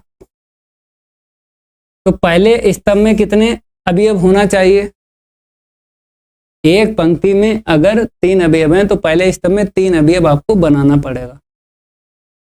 यही ट्रिक है। हिंदी वाले जब भी सवाल लगाओ, अगर एक पंक्ति या 2 पंक्ति या 3 पंक्ति, अवयव देख लो, एक पंक्ति में देख लो या 2 पंक्ति में देख लो या तीसरी पंक्ति में देख लो, जितने अवयव हैं उतने स्तंभ में आपको बनाना है। तो ए वाले पार्ट में रुपए दिए गए, कहता है प्रत्येक इकाई का विक्रय मूल्य, एक प्रोडक्ट का विक्रय मूल्य 2.5 रुपया, मतलब 2.50। फिर उसके बाद में 1.50, मतलब x के लिए जो भी x का प्रोडक्ट बना है, बहुत सारे x में बताएं प्रोडक्ट, लेकिन एक प्रोडक्ट 2.5 रुपया का y के लिए बताया 1.50, y जो प्रोडक्ट है उसके लिए 1.50। फिर z जो प्रोडक्ट है उसके लिए यहाँ पे देखो 1.00, ठीक है। अब आराम से इंटू कर देंगे, कुल आय निकल आएगी, कुल आय। पहले ए बी निकालो, उसके बाद कुल आय लिख देंगे। पहले क्या निकालो, ए बी, फटाफट देख लो कितना है, 10,000, फिर 2,000, 18,000, लिखो जल्दी, फिर 6,000, फिर 20,000, 8,000, फिर इसके बाद में 2.5 कर लो, 0 हटा लो कोई दिक्कत नहीं, 1.5 कर लो और 1 कर लो, ठीक है, कोई दिक्कत नहीं। अब इंटू करेंगे, ए बी पहली पंक्ति पहला स्तंभ, इंटू करो, 10,000 में 2.5 का इंटू करना है, तो कितने जीरो, दशमलव बाद एक अंक है, एक जीरो काट दो, कितने बचे, 3 जीरो, 3 जीरो लिख लो, 1 2 3, एक जीरो काट दिया क्योंकि पॉइंट के बाद एक अंक है। अब 1 का गुणा 25 में करेंगे तो इतना मिल गया, फिर प्लस इसका इसमें इंटू करेंगे तो दशमलव के बाद एक अंक है ना, काट दो। अब कितने जीरो हैं, 2 जीरो दिखाई दे रहे हैं। अब 2 का गुणा 15 में करो, 30 हो गया, ठीक है। 1 का गुणा 18 में करेंगे तो 18,000 जैसे का तैसा। ये बाजार 1 के लिए मैंने इंटू किया, बाजार 1 के लिए, बाजार 1 के लिए इंटू किया है। अब बाजार सेकंड के लिए इंटू करो, इसका इसमें इंटू करेंगे, फटाफट करो। तो दशमलव बाद एक अंक है, एक जीरो काट दो तो 2 जीरो, ठीक है। अब 25 का गुणा 6 में कर दो, 6 पंचे 30 की जीरो, 6 दूनी 12 3 15, 15,000 प्लस दशमलव बाद एक अंक है, एक जीरो काटो, कितने हैं मेरे पास, 3 जीरो, 1 2 3, 3 जीरो लिख दो, 2 का गुणा 15 करो तो इतना मिल गया, प्लस 8,000 ही आएगा क्योंकि 1 का गुणा करेंगे 8,000। जोड़ दो, ए बी बराबर, फटाफट, आपने कहा जी सर जोड़ रहा हूँ, तो 3 जीरो जैसे का तैसा लिख दो, 3 जीरो। फिर इसके बाद 8 और 3 11, 11 और 5 16, एक हासिल मिल गया, 1 और 1 2, 2 और 2 4, 46,000 आ गया, ठीक है। नेक्स्ट फटाफट देखो कितने जीरो हैं, 3 जीरो, जोड़ेंगे 8 जीरो 8 5 13 की 3, एक हासिल, 1 और 3 4, 4 और 1 5 53। तो बाजार 1 के लिए 46,000, बाजार 2 के लिए 53,000 लिख दो फटाफट। क्या लिखोगे, क्या लिखोगे, बाजार 1 में कुल आय,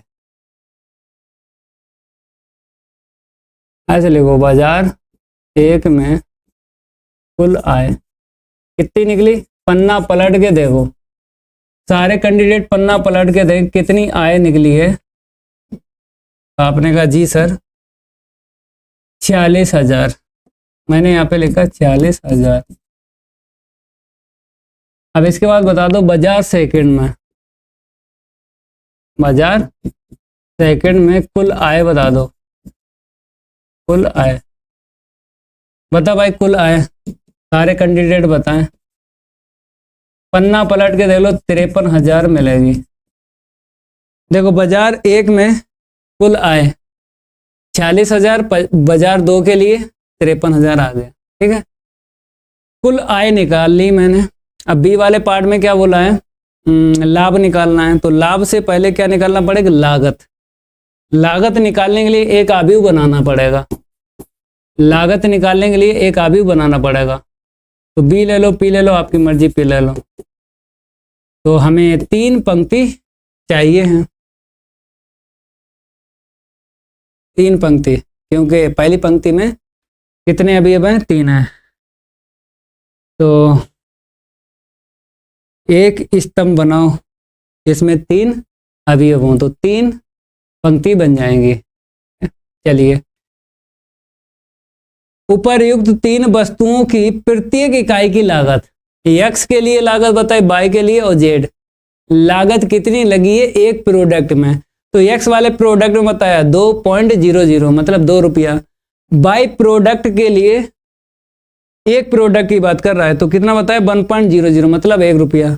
जेड जो प्रोडक्ट बनाए हैं, जेड ने कितने बनाए हैं उससे मतलब नहीं है। एक प्रोडक्ट की कीमत मतलब लागत जो लगी है 50 पैसे, तो 50 पैसे को अगर मैं रुपए में चेंज करूंगा तो 100 का डिवाइड लगा लो, तो 0.5 रुपए। ठीक है, ये लिख लो 2 यहाँ पे लिखो 2 एक्स के लिए हो गया, फिर 1 बाई के लिए होगा, जेड के लिए 0.5, क्यों 50 पैसे है ना, चेंज करो रुपयों में, 0.5 रुपया।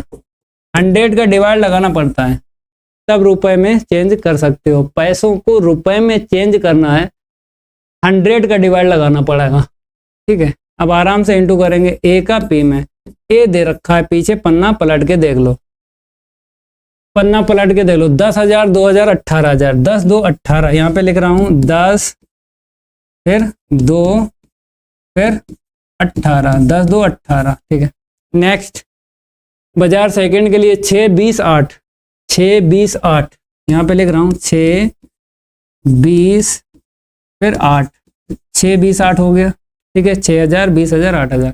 अब पी आप भी देख लो, 2 है 1 है 0.5 है, इंटू कर दो। ए पी बराबर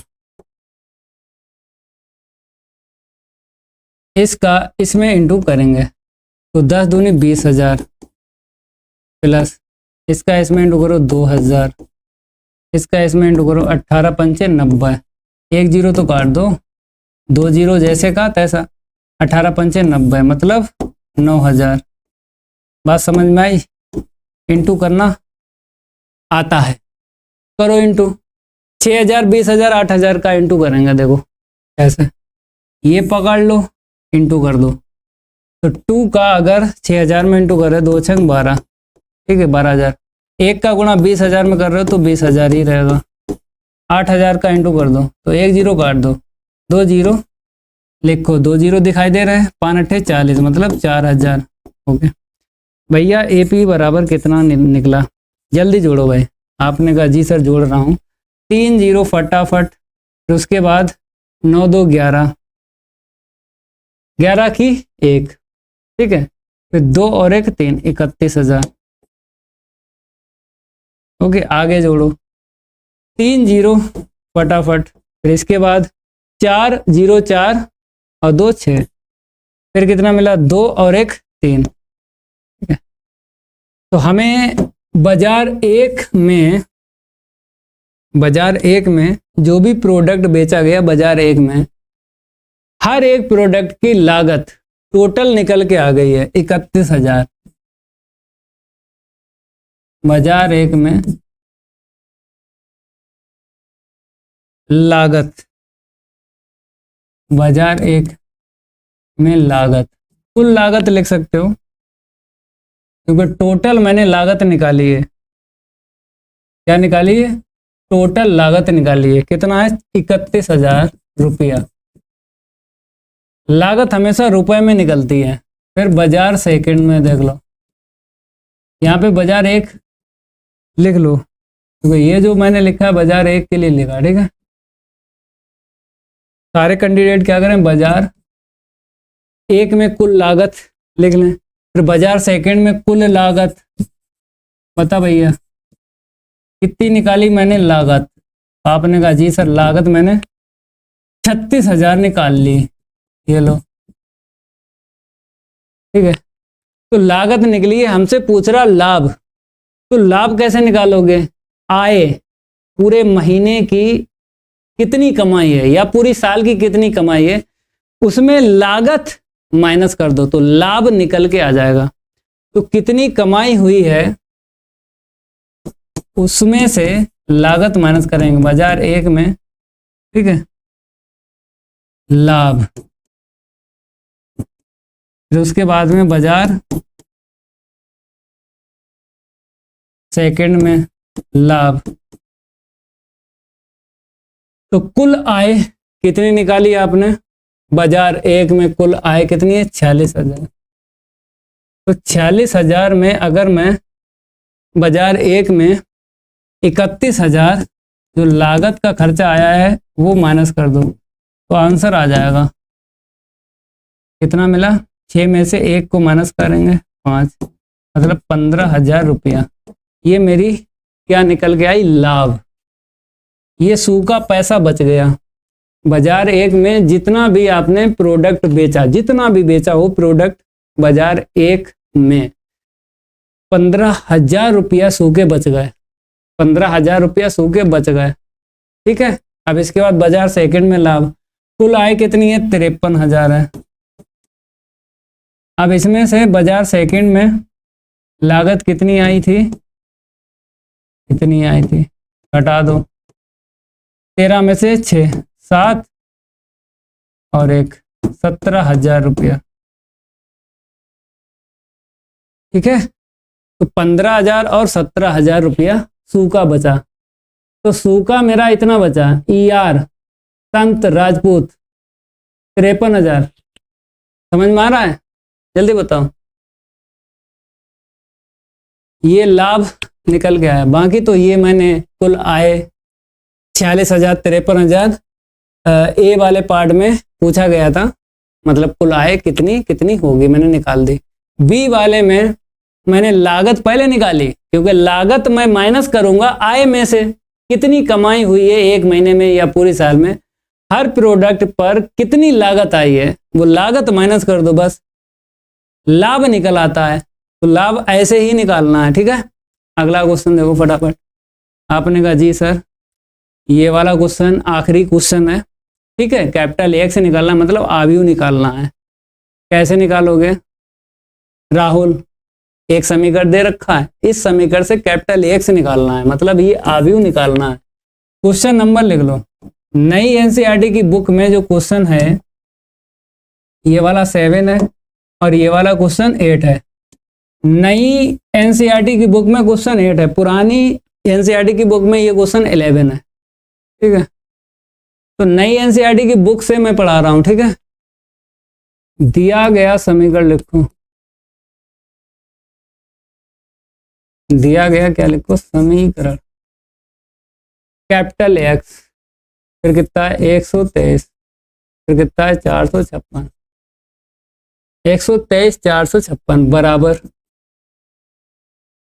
7 - 8 फिर इतना 246, ठीक है। कैपिटल एक से निकालना है, एक आव्यूह निकालना है। तो मान लो, कैसे मानोगे? कितने अवयव मानोगे? कितनी पंक्तियां मानोगे? मैं आपको ट्रिक बता रहा हूं। जैसे पहली पंक्ति का पहले स्तंभ में इंटू होता है, हर एक स्तंभ में इंटू होता है, तो इसमें कितने अवयव हैं?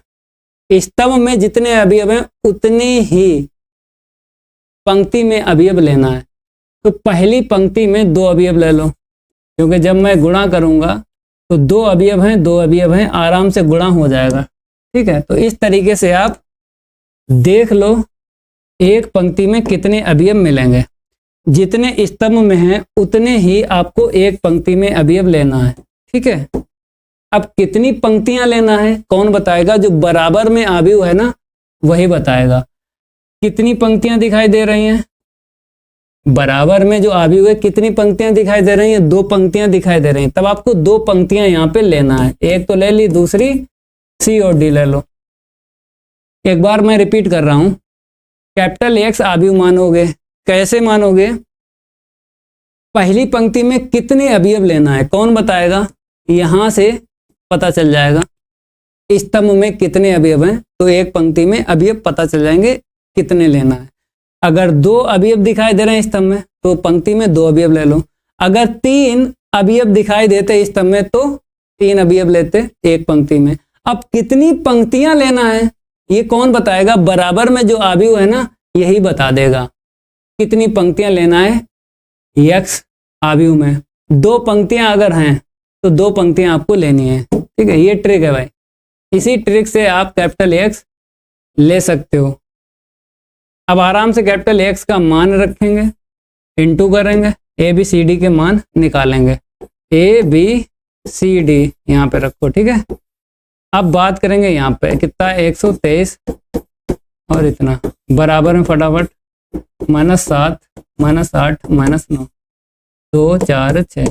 ठीक है, गुणा करो भाई, जानते हो a प्लस का 4b, फिर इसमें कर दो 2a प्लस का 5b, फिर इसमें कर दो 3a प्लस का 6b। अब इसका इसमें कर दो 1 प्लस मतलब c का इंटू करो, आपने कहा c प्लस का 4d, फिर इसका इसमें करोगे 2c प्लस का 5d, इसका इसमें करो 3c प्लस का 6d बराबर में अवयव लिख लो। अब क्या करोगे? अब आप जानते हो अवयव की समानता की परिभाषा लगा लेंगे। लगा भाई, संगत अवयव बराबर करेंगे। पहला अवयव बराबर कर दो, दूसरा अवयव बराबर कर दो, तीसरा अवयव बराबर कर दो, सारे अवयव बराबर कर दो। तो आपने कहा जी सर ए बी में 2 समीकरण बनाएंगे और सी डी में 2 समीकरण बनाएंगे। तो पहले ए बी में 2 समीकरण बनाओ। पहला अवयव बराबर कर दो, पहला अवयव बराबर कर दो, समीकरण 1। दूसरा अवयव बराबर कर दो। तो ए बी में 2 समीकरण बन गए। चाहो तो एक और बना सकते हो, लेकिन 2 समीकरण को हल करने से ए और बी का मान आ जाएगा। तो इसके बराबर आप ये ना लिखो, -9 ना लिखो, 3a प्लस का 6b के बराबर, क्योंकि यहाँ से a और b का मान पता चल जाएगा। और बनाओ भाई साहब समीकरण, c और d में 2 बना लो। सारे कैंडिडेट क्या करें, c और d में 2 समीकरण बना लें। पहला अवयव बराबर किया, दूसरा बराबर किया, 2 समीकरण बन गए। अब ये वाला लेना है। तो c प्लस का 4d बराबर कितना आया 2। ये अवयव और ये अवयव बराबर कर दो, फिर ये वाला बराबर कर दो। तो कितना है 2c और 5d बराबर में 4। ये समीकरण मेरा 3 हो गया, ये समीकरण मेरा 4 हो गया। 3 4 को बराबर कर दिया, c प्लस 4d और 2c प्लस का 5d बराबर उतना। समीकरण 1 और 2 को हल करेंगे, विलोपन विधि लगा लेंगे। तो 14 25 78। देखो 14 25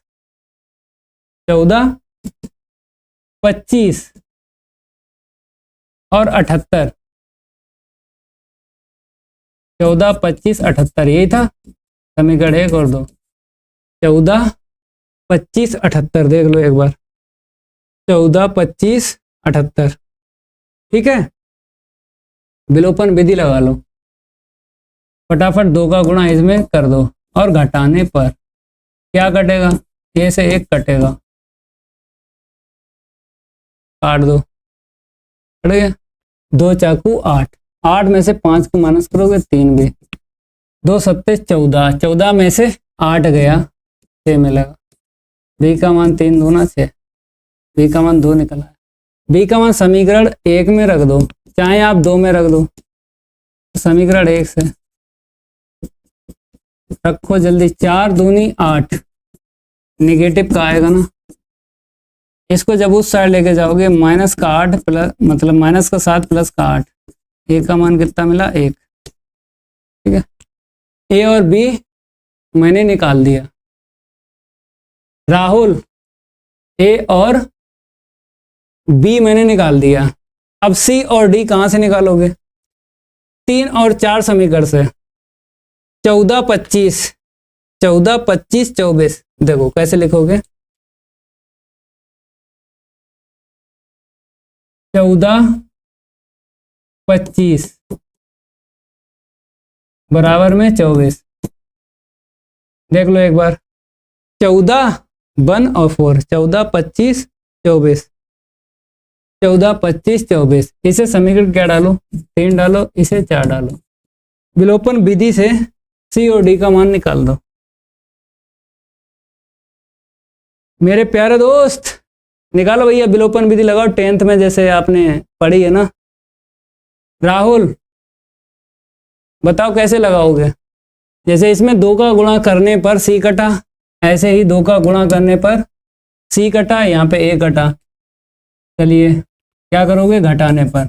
10th में आपने विलोपन विधि पढ़ी है, 10th में विलोपन विधि पढ़ी है ना, तो घटाने से क्या होता है, चिन्ह बदल जाते हैं।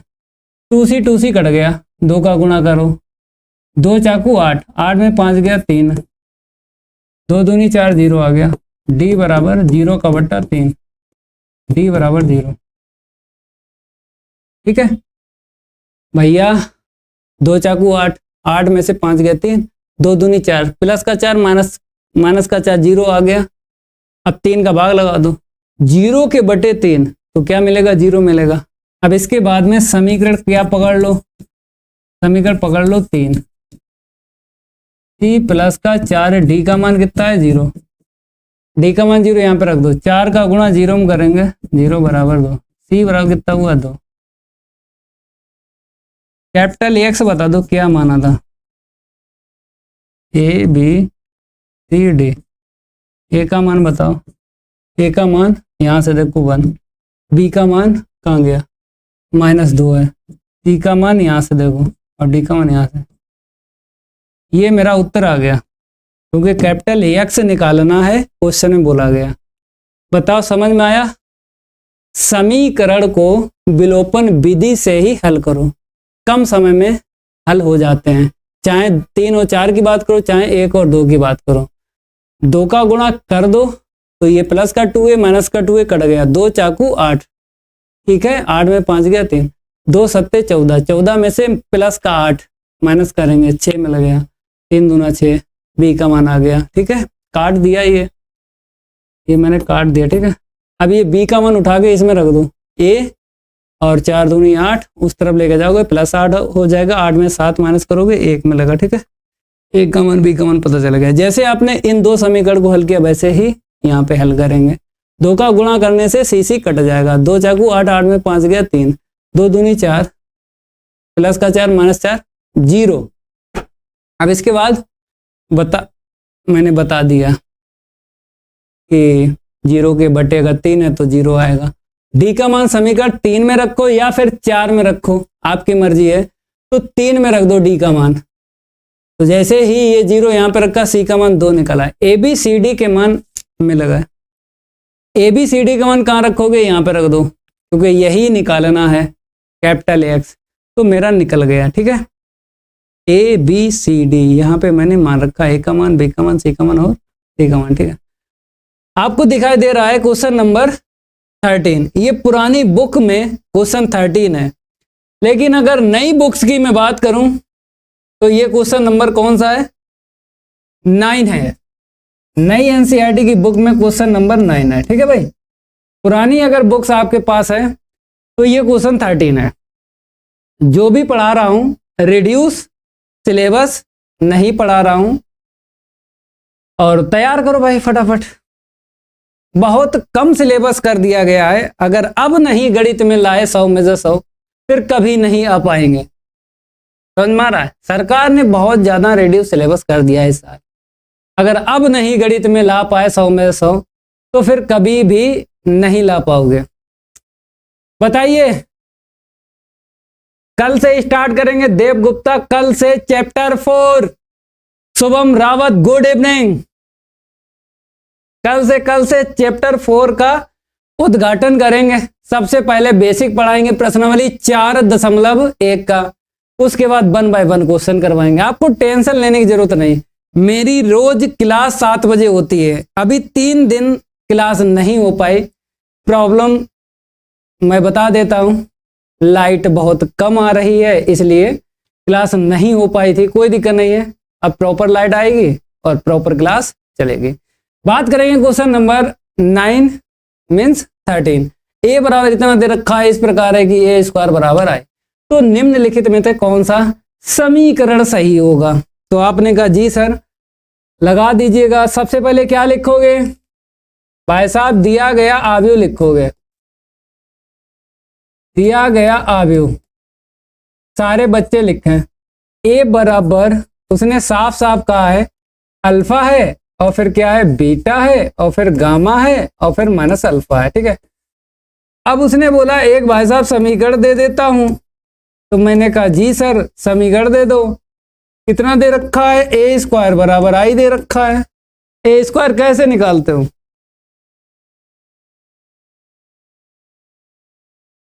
देव गुप्ता करें सर क्या आपके यहाँ भी आती आ रही है? हाँ हाँ लाइट कम आ रही है हर जगह, क्यों गर्मी ज्यादा पड़ रही है तो इसीलिए भाई साहब लाइट की कटौती है। सर सिलेबस कब तक खत्म हो जाएगा? भाई नवंबर तक खत्म कर देंगे, दिसंबर जनवरी फरवरी, ठीक है 3 महीने पेपर की तैयारी करवाएंगे। फरवरी में होते हैं पेपर हैं, इस बार 20 फरवरी को पेपर हुए थे 2024 की अगर बात करें, फरवरी में होते हैं, 20-25 को स्कीम मिल जाती है, ठीक है भाई। नवंबर दिसंबर जनवरी, ठीक है लास्ट अक्टूबर तक मैं सिलेबस कंप्लीट करवा दूंगा। नवंबर दिसंबर जनवरी 3 महीना पेपर की तैयारी करवाऊंगा। मोस्ट इंपोर्टेंट क्लास चलेगी, पूरा फंसेगा गारंटेड भाई, ठीक है। तो यहां पर क्या बोला गया है भाई साहब, ए स्क्वायर है, इसे कै बार लिखोगे? 2 बार लिखो, ठीक है। ए स्क्वायर आप लोग जानते हो कि कैसे ए स्क्वायर निकाला जाता है, 2 बार लिखना पड़ता है, ए इंटू ए, ठीक है। अब बात करेंगे अवयव की। इकाई आव्यूह जानते हैं, छोटे छोटे बच्चे जानते हैं, दो कोटि का इकाई आव्यूह ये होता है, ठीक है। ए कितना है, अल्फा है, फिर बीटा है, फिर गामा है, फिर माइनस अल्फा है, ठीक है। फिर यहाँ पे लिख लो अल्फा है, बीटा है, गामा है, माइनस अल्फा है। इंटू करो, पहली पंक्ति पहला स्तंभ, सारे बच्चे इंटू करके दिखाएं, सारे बच्चे इंटू करके दिखाएं। अल्फा का अल्फा में इंटू हुआ इतना आ गया, बीटा का गामा में करेंगे तो इतना मिल गया, ठीक है। अब दूसरे स्तंभ में गुणा करेंगे, अल्फा का बीटा में करेंगे तो अल्फा इंटू बीटा, बीटा का अल्फा में करेंगे लेकिन निगेटिव का आएगा अल्फा इंटू बीटा। अब ये वाला पकड़ लो, गामा का अल्फा में इंटू करेंगे गामा अल्फा आ गया, माइनस अल्फा का गामा में इंटू करेंगे निगेटिव का गामा अल्फा आ गया। ये दूसरा स्तंभ है, इसमें इंटू करेंगे बीटा गामा आ गया भाई साहब, माइनस माइनस प्लस का अल्फा स्क्वायर हो गया। ये कट गया, देख लो प्लस माइनस कट जाता है, गणित में क्या होता है प्लस माइनस कट जाता है। शुभम भाई लाइक कर दो क्लास के, आपके लिए कितनी मेहनत करता हूँ भाई साहब, बहुत ज्यादा मेहनत करता हूँ। मैं चाहता हूँ हर कैंडिडेट टॉप करे, मानव सर की क्लास जो चलती है हर बच्चा टॉप करे भाई, आपके लिए मैं बनाया गया हूँ, तो आपके लिए मैं बनाया गया हूँ, तो इसलिए 7 बजे रोज क्लास चलेगी, ठीक है भाई। आराम से पढ़ो, कोई दिक्कत नहीं आएगी। यहाँ से कितना है अल्फा स्क्वायर और प्लस का बीटा गामा, देख देख लिखो, सारे बच्चे देख देख कर लिखें। ये जीरो बन गया, देख देख लिखो। यहाँ पे beta gamma plus alpha square जो यहाँ पे वही यहाँ पे। तो हम जानते हैं एक जैसे जो अवयव होते हैं उनको एक बार लिखा जाता है, एक जैसे जो अवयव होते हैं उनको एक बार लिखा जाता है, चाहे इसके बराबर ये कर लो चाहे इसके बराबर ये कर लो। आव्यूह की समानता की परिभाषा लगा लो, तो यहाँ पे लिखेंगे आव्यूह की समानता की परिभाषा से। सारे बच्चे बताएं कितनी शर्तें होती हैं, कमेंट बॉक्स में कमेंट करके बताएं। आव्यूह की समानता की परिभाषा में कितनी शर्तें होती हैं, कितनी कंडीशन होती हैं, फटाफट बताओ कौन सी कंडीशन यूज करेंगे।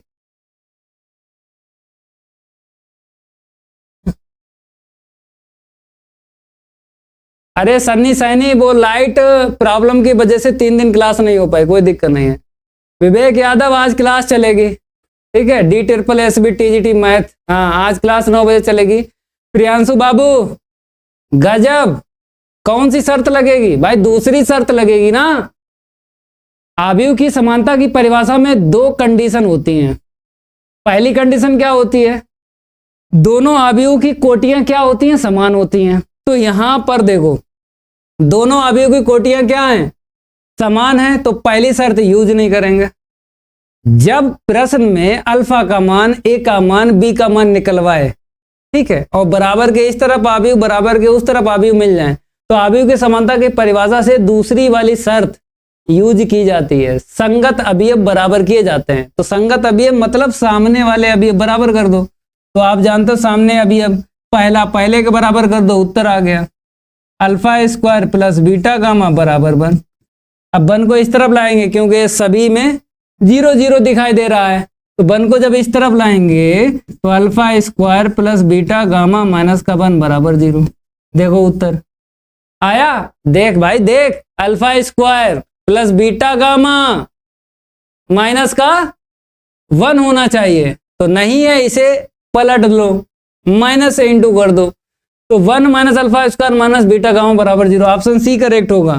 सारे बच्चे इसे पलट लें, किसे पलट लें? माइनस से इंटू कर दें, तो 1 minus alpha square minus beta gamma बराबर 0। अब तो ठीक है, माइनस से इंटू कर दो दोनों पक्षों में। ऑप्शन सी करेक्ट है। गुरुदेव मैंने तो बहुत दिन क्लास लिया है। अच्छा, यादव जी क्लास लिया है, तो ये वाला प्रश्न हो गया है क्वेश्चन नंबर 10। नई बुक में क्वेश्चन नंबर 10 है और पुरानी बुक में क्वेश्चन नंबर 14 है। शुभम कह रहे हैं जी सर मजा आ रहा है। लगा ले इस सवाल को, लगा ले यादव, इस सवाल को लगा ले। यदि एक आव्यूह सममित, एक आव्यूह क्या बोला है उसने? सममित बोला है। फिर बोला है वही आव्यूह क्या है? विषम सममित, क्योंकि दोनों ही हैं। एक आव्यूह है सममित भी है और विषम सममित भी है। देख इधर, एक आव्यूह अगर सममित है तो ए डैश बराबर क्या होता है? ए होता है। जल्दी बता, होता है या नहीं भाई? अगर कोई भी आव्यूह सममित है तो ये फार्मूला याद करो, ए डैश बराबर है। फिर यही आव्यूह कह रहा है विषम सममित है, तो विषम सममित है, माइनस आ जाता है। दोनों को जोड़ेंगे तो कितना मिलेगा? एक शून्य आव्यूह मिलेगा। जोड़ दे मेरे भाई, इधर आया 2a डैश, और ये काटेंगे नहीं। आव्यूह कभी भी काटे नहीं जाते हैं, अवयव घटाए जाते हैं। तो कितना मिल गया मेरे को? यहाँ पे एक शून्य आव्यूह मिल गया। 2 का डिवाइड लगा लो तो रहेगा शून्य आव्यूह रहेगा। ऑप्शन देख लो कौन सा करेक्ट है। शून्य आव्यूह देख लो कौन सा है। एक शून्य आव्यूह, वेरी गुड, वी करेक्ट है। एक शून्य आव्यूह। हाँ, तू धरती पे चाहे जहां भी रहेगी तेरी खुशबू से पहचान लूंगा, है। Question number next. पिछला क्वेश्चन नई एनसीईआरटी की बुक में 10 और ये वाला 11, ठीक है। पुरानी एनसीईआरटी की बुक में क्वेश्चन नंबर 15। मार्केट में ले लेना बुक्स जो न्यू आई हैं एनसीईआरटी की, 2 बुक्स ले लेना, खरीद लेना भाई। शुभम खरीद लेना, ठीक है। यदि एक वर्ग आव्यूह है इस प्रकार है कि ए स्क्वायर बराबर ए है, इसका मान निकालना है। एक ही सवाल इस पृथ्वी के अंदर बनाया गया जिसका उत्तर आता है आई। एक ही सवाल बनाया गया इस पृथ्वी के अंदर जिसका उत्तर आता है आई, ठीक है। कैसे लगेगा? सबसे पहले क्या बोला है? दिया है, क्या दिया है? ए स्क्वायर बराबर ए, समीकरण 1 डाल लो, इसका यूज करेंगे, ठीक है। धन्यवाद, इसका यूज करेंगे। अब आई प्लस ए की होल घात 3 है माइनस 7 है, ठीक है, बराबर। हल करो, बताओ याद है फार्मूला? ए प्लस बी का होल क्यूब। किसको किसको याद है? यस या नो? जल्दी बताओ फटाफट। याद है? देखो मैं कर रहा हूं यहाँ पे a cube plus b cube plus का 3ab इंटू में a प्लस बी। बता भाई, यस या no formula? A cube plus b cube plus 3ab into a plus b. आई की घातें चाहे जितनी हों, आई ही रहता है। आई की घातें चाहे 5 हो, चाहे 8 हो, चाहे 9 हो, कितना मिलता है भैया? आई मिलता है। आई का गुणा आई में चाहे कितनी बार करो, इकाई आव्यूह का इकाई आव्यूह में चाहे जितनी बार गुणा करो, रहता आपका आई है।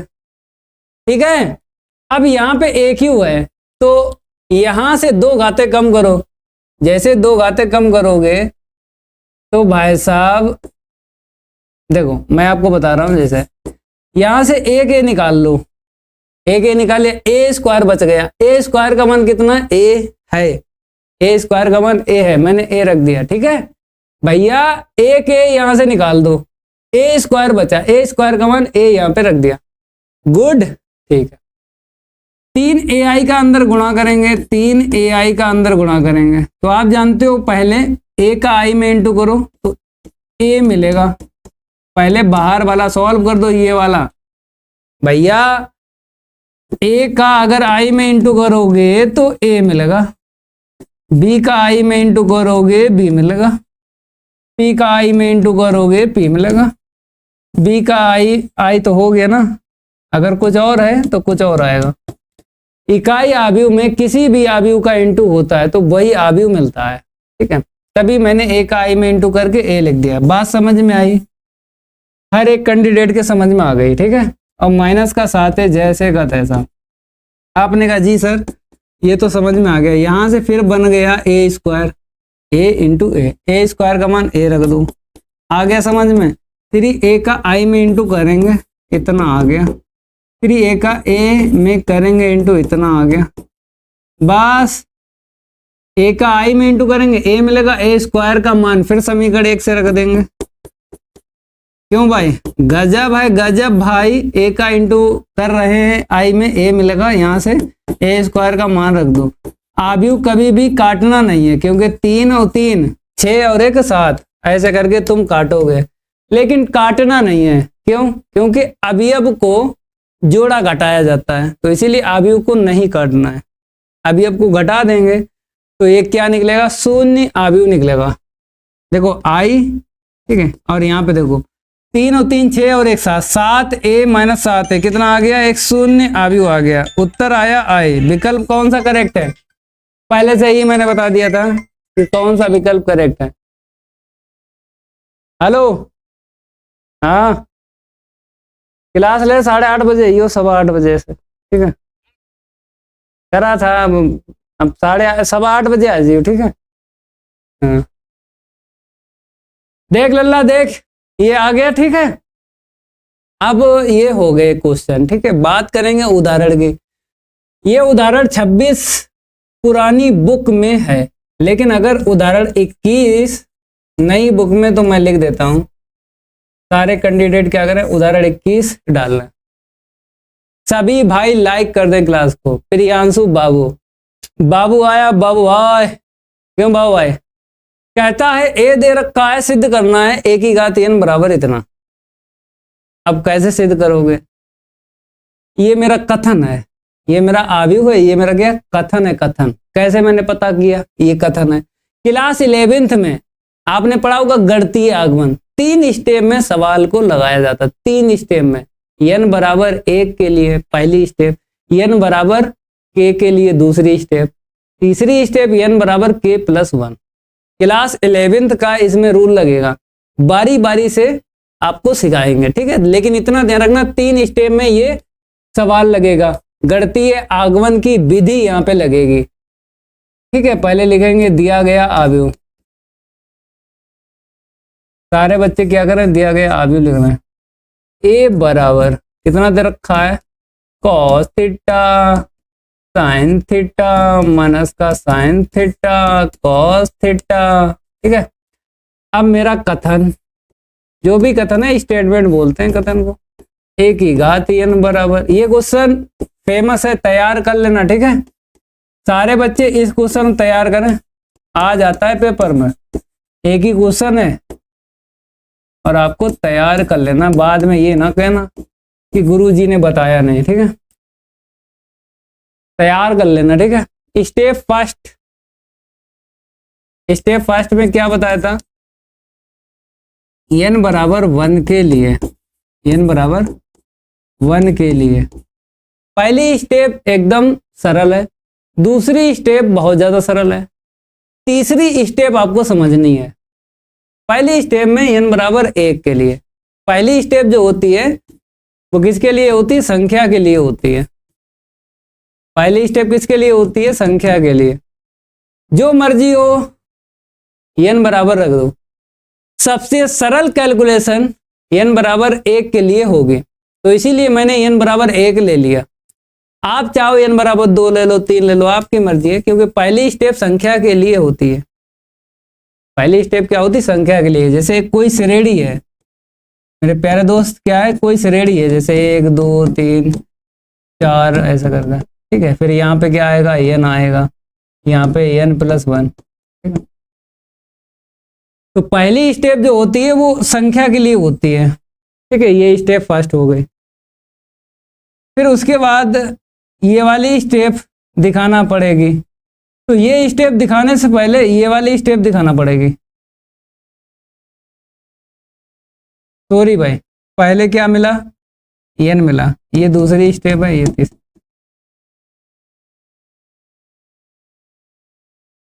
समझ में आ रहा है।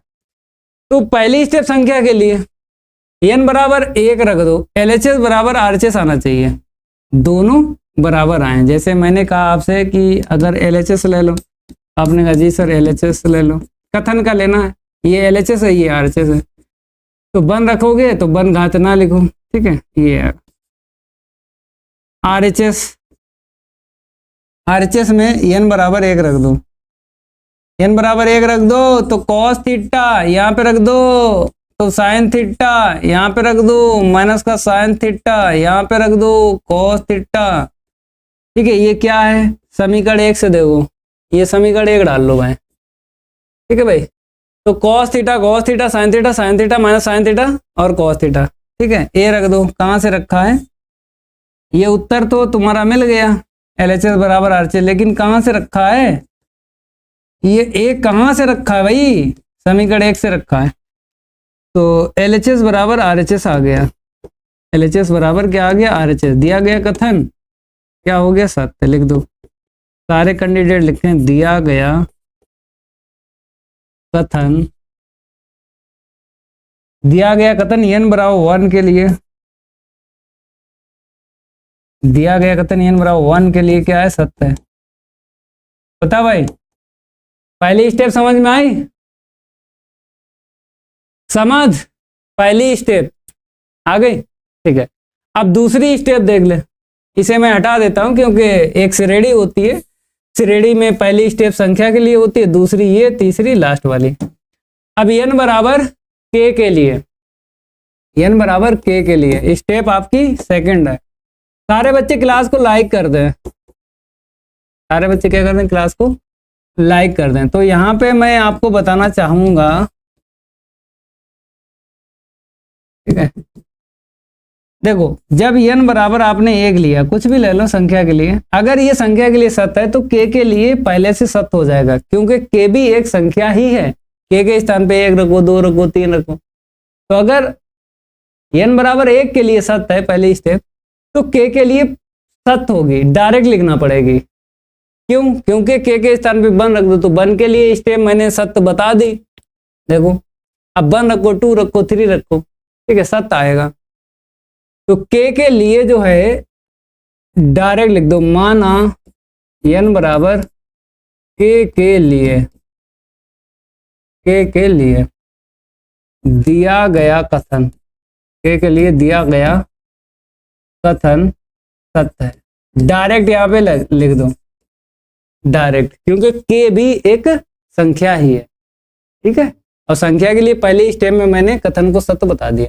तो जहां जहां आपका n है, कितना रखोगे k, सारे बच्चे कथन में जहां जहां n है कितना रखोगे k। तो कथन मेरा ये है, यहाँ पे n दिखाई दे रहा है, इसमें इसमें इसमें सभी में n दिखाई दे रहा है, तो n के स्थान पे क्या रख दो, कॉस साइन,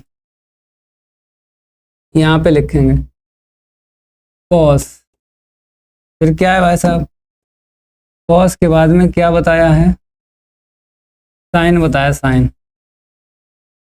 यहाँ पे लिख रहे हैं, ठीक है, के रखना है, के कॉस साइन, फिर क्या है साइन कॉस, ठीक है। ये मैंने कथन डायरेक्ट लिख दिया, मतलब LHS बराबर RHS डायरेक्ट मैंने यहां से लिख दिया, n बराबर k के लिए सत्य है, cos sine sine cos, cos sine sine cos, ठीक है।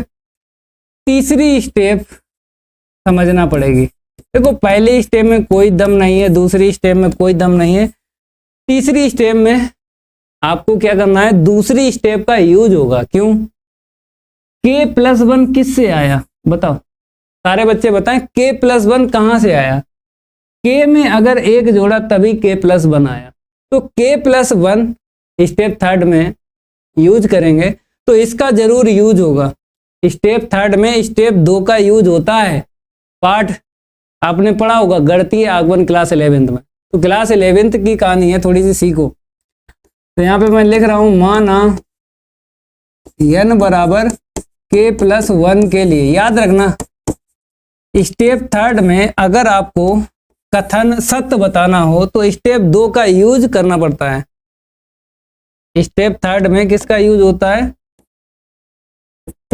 स्टेप 2 का यूज होता है, कैसे, कथन मेरा क्या है, समझो यही कथन है, क्योंकि जहां जाके है वहां n है कथन में, तो k+1 यहाँ पे रखना है, n के स्थान पे, पीछे पलट के देख लो, ये कथन है, ये कथन है, n n n n n, जहां जहां n है k+1 रख दो, तो पहले LHS ले लो, पहले क्या ले लो, LHS, बात समझ में आई, इतना समझ में आ गया। यहां से ब्रेक करो, ऐसे करके यहां से ब्रेक करो, घाते, सर मेरे घर पे लाइट चली गई, कोई दिक्कत नहीं है यार, हमें ज्यादा लाइट की जरूरत पड़ती है, आपको केवल मोबाइल की जरूरत पड़ती है, उसमें थोड़ी सी लाइट की जरूरत पड़ती है, मेरे पास क्या है, आपकी कमेंट देख रहा हूँ, ये डिजिटल बोर्ड भी लाइट से चल रहा है और ये रोशनी जो है ये भी लाइट से, मेरे पास तो बहुत सारी होना चाहिए लाइट, आपके पास थोड़ी सी लाइट होना चाहिए, तो यहां से घात मैंने ब्रेक कर दी, ठीक है। अब हम जानते हैं, क्या जानते हैं, एक ही घात k का मान, ये देखो है, मैंने बताया था स्टेप थर्ड में स्टेप 2 का यूज होता है, तो ये रख लो cos k theta sine k theta, बात समझ में आ रही है, जल्दी बताओ, सारे कैंडिडेट बताएं, जो जो मेरे चेला हैं और सारे के सारे पढ़ रहे हैं हमसे, तो बताएं, एक ही घात k का मान यहां से रख लिया, स्टेप 2 का मैंने बताया था पहले से ही, स्टेप 2 का यूज होता है, स्टेप 2 का यूज होता है किसमें, स्टेप थर्ड में, तो यूज समझ गए।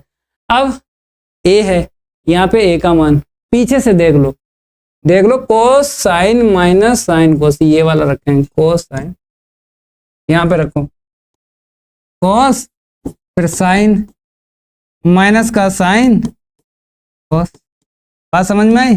अब गुणा कर दो, जा का जा में गुणा करो, सारे कैंडिडेट गुणा करें, गुरुजी गुस्से हो जाएंगे, क्यों भाई, कर लो कर लो, क्यों भाई, सॉल्व कर लो, आपने कहा जी सर मैं सॉल्व कर दूंगा, सारे कैंडिडेट करें, आप जानते हो इसका इसमें इंटू करूंगा तो कुछ ना कुछ मिल जाएगा फार्मूला, देखो कॉस का कॉस में, देखो कॉस k थीटा इंटू में कॉस थीटा, बात समझ में आई, देखो इसका इसमें क्या लिख दिया, फिर इसका इसमें करो माइनस का साइन k थीटा और इंटू में साइन थीटा, बात समझ में आई, आपने कहा जी सर समझ में आई। अब दूसरा स्तंभ ले लो, कॉस k थीटा का किसमें इंटू कर रहे हैं, साइन में कर रहे हैं, ठीक है, पहला भी दूसरा देखो, फिर क्या है, प्लस का sine k theta, sine k theta into में कॉस थीटा, ठीक है, सारे बच्चों ने समझ लिया, ठीक है।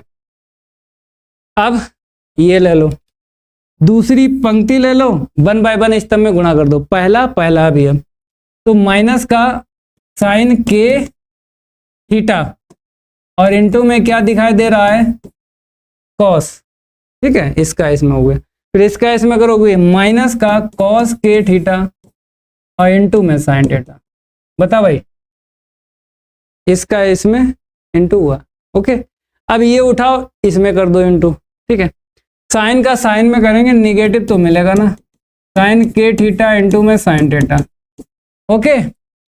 इसका इसमें हो गया, इसका इसमें करेंगे प्लस का कॉस के थीटा, प्लस का कॉस के थीटा इनटू में कॉस थीटा। बताओ यहां तक क्लियर है? सर जी आप किस डिस्ट्रिक्ट से हैं? प्रिया साक्य, यूपी 76, ये ठीक है, यूपी 76। अनिल कुमार यूपी 76 से मानव सर हैं। मानव सर कहां से हैं? यूपी 76 से हैं, ठीक है भाई। अब देखो यहाँ पे फार्मूला बन रहा है, कॉस है कॉस भी माइनस साइन है साइन भी। बताओ भाई, कॉस में अगर बीच में माइनस होता है तो सारे बच्चे जानते हैं, क्या जानते हैं, बीच में प्लस आता है। ये ए है, ये बी, ये ए है, ये बी है, तो के थीटा और प्लस का थीटा, थीटा कॉमन ले लो, ठीक है। यहाँ पे फार्मूला बताओ कौन सा बनेगा, साइन ए कॉस बी, यहां से बना फार्मूला, साइन ए कॉस बी, कॉस है साइन बी, तो साइन ए प्लस बी, ठीक है। थीटा मैंने कॉमन ले लिया, ये ए है, ये बी है भाई, ये ए है के थीटा और ये थीटा बी है, के थीटा प्लस का थीटा, थीटा कॉमन ले ले विशाल, थीटा कॉमन ले ले तो के प्लस 1 और थीटा बाहर लिख दे। यहाँ पे देखो माइनस कॉमन ले लो, जैसे ही माइनस कॉमन ले लिया तो दोनों पद क्या बन गए, प्लस के, तो जैसे प्लस के बने साइन है कॉस बी, कॉस है साइन बी, ये ए है ये बी है, तो साइन का बन गया फार्मूला, बीच में प्लस आएगा क्योंकि माइनस मैंने कॉमन ले लिया, और थीटा कॉमन निकाल के बाहर लिखो, थीटा कॉमन निकाले बाहर लिखो। यहाँ पे देखो ये फार्मूला यहां से बन जाएगा, कॉस है कॉस बी माइनस साइन है साइन बी। बता भाई, बीच में अगर आपका माइनस है तो कॉस क्या बताता है, प्लस बताता है। ये मेरा आ गया LHS। अब RHS में कोई दम नहीं है, क्यों दम नहीं है बताओ? क्योंकि सीधा सीधा RHS में क्या रखना है, n के स्थान पे k प्लस 1 रखना है। यहाँ पे चार जगह k प्लस 1 रख दो, cos sine sine cos, cos से स्टार्ट करो, देखो कॉस n थीटा है ना तो k प्लस 1 रख दो, फिर क्या है साइन n थीटा है ना तो k प्लस 1 रख दो, फिर माइनस का साइन n थीटा है, पीछे देख लेना कथन, ठीक है, वहीं से मैं लिख रहा हूं डायरेक्ट, कथन में RHS में मैं लिख रहा हूं, तुम लोग देख के लिखो, मैं बगैर देख कर लिख रहा हूं। ये थीटा है भाई साहब, ये थीटा सही नहीं बन रहा है, क्या बात है भाई, ओके। तो LHS RHS देखो, LHS RHS देखो समान आया है, LHS बराबर RHS, तो स्टेप थर्ड में भी आपको LHS बराबर RHS दिखाना पड़ेगा, ठीक है। तीनों स्टेप में कथन को सत्य बताना है, तीनों स्टेप में सत्य कथन को बताना है। लिख दो, दिया गया कथन स्टेप थर्ड में क्या बताया था, n बराबर k प्लस 1 के लिए क्या बन गया, सत्य है।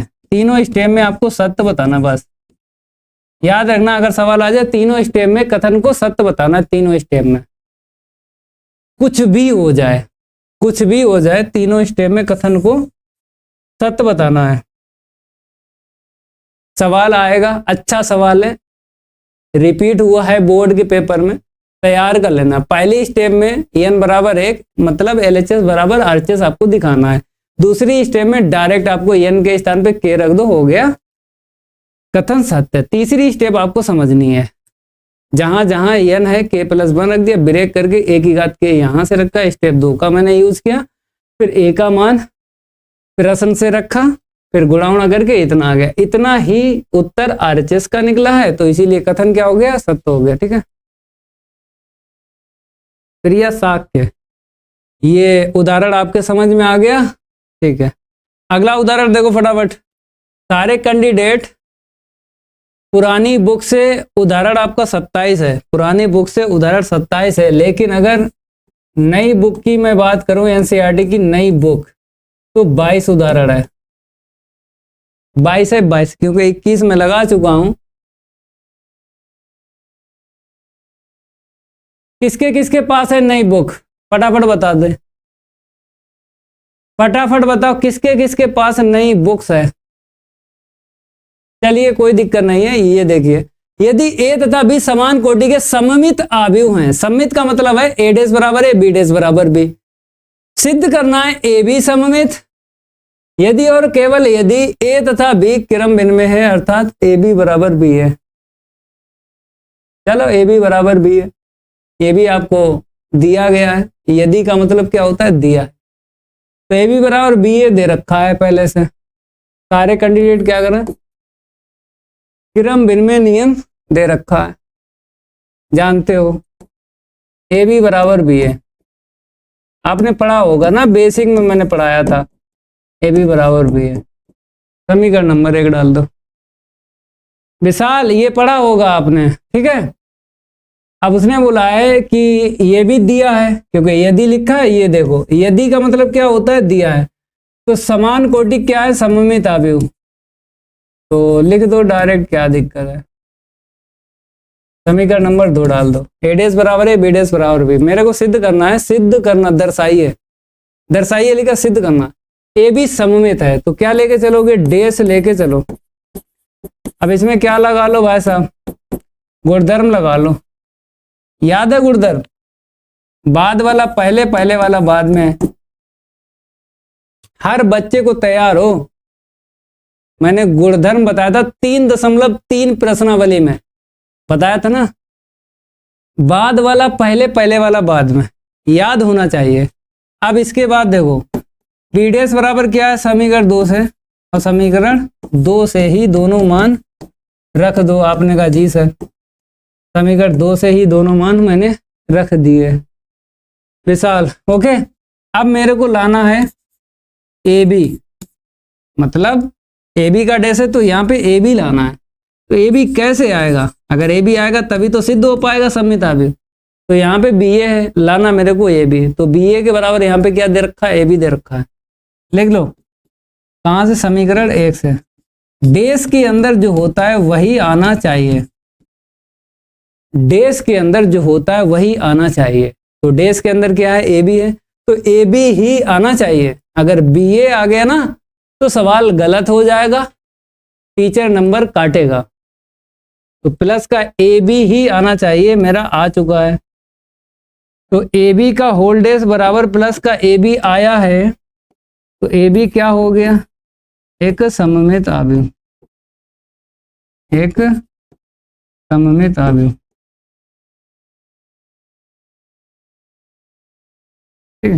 जरा सवाल है, जरा ज्यादा कठिन थोड़ी है, गणित तो खून में घुली है भाई, मानव सर के गणित तो खून में घुली है भाई। वफाना रासाई तुझे और जाए, इश्क करते करते दिल धतूरा पड़ गया, जब चांद पे 4 जूते पड़ गए इश्क पूरा हो गया। हाँ खून में घुली है गणित, पढ़ ले पढ़ ले। उदाहरण 22, ये उदाहरण कौन सा है, 23। खरीद लो, 50-50 रुपए की किताब मिलेगी मार्केट में, एनसीईआरटी की बुक्स ले लेना, 50-50 रुपए की मिलेगी। वो भी नहीं कर पा रहे हो तो हमसे रुपए ले लो, ले लेना जाके। और क्या, माँ बाप ने कहा है बेटा पढ़ जा पढ़ जा, बेटा नहीं पढ़ेगा, बेटा कह रहा गर्मी लग रही है पापा, गर्मी लग रही है, कैसे पढ़ूं, है ऐसी बात है। पापा कह रहे हैं पढ़ ले गर्मी चली जाएगी, पढ़ ले। तो हम कह रहे हैं सर मेरे घर पे लाइट चली गई। हाँ लाइट चली गई, अब इधर देख 3 आव्यूह दे रखे हैं, ए बी सी दे रखे हैं। फिर उसने क्या बोला है, एक ऐसा आव्यूह डी ज्ञात कीजिए। डी के लिए एक समीकरण दे रखा है, इस समीकरण का यूज करके डी का मान निकलेगा। देखो ऐसे, सबसे पहले क्या लिखोगे, दिए गए आव्यूह, सबसे पहले दिए गए आव्यूह ए बराबर कितना है 21 34, बी बराबर कितना है 52 74, फिर है क्या सी 25 38, ये सी है मेरा। समीकरण लिखो सर, आर डी शर्मा का एक क्वेश्चन बता दो। व्हाट्सअप कर देना, ठीक है। 760 762 0 452।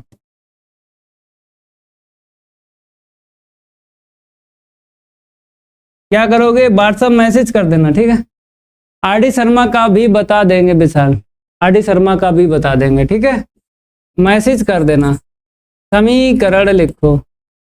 आपने कहा जी सर समीकरण सी डी माइनस का ए बी बराबर है कि 0।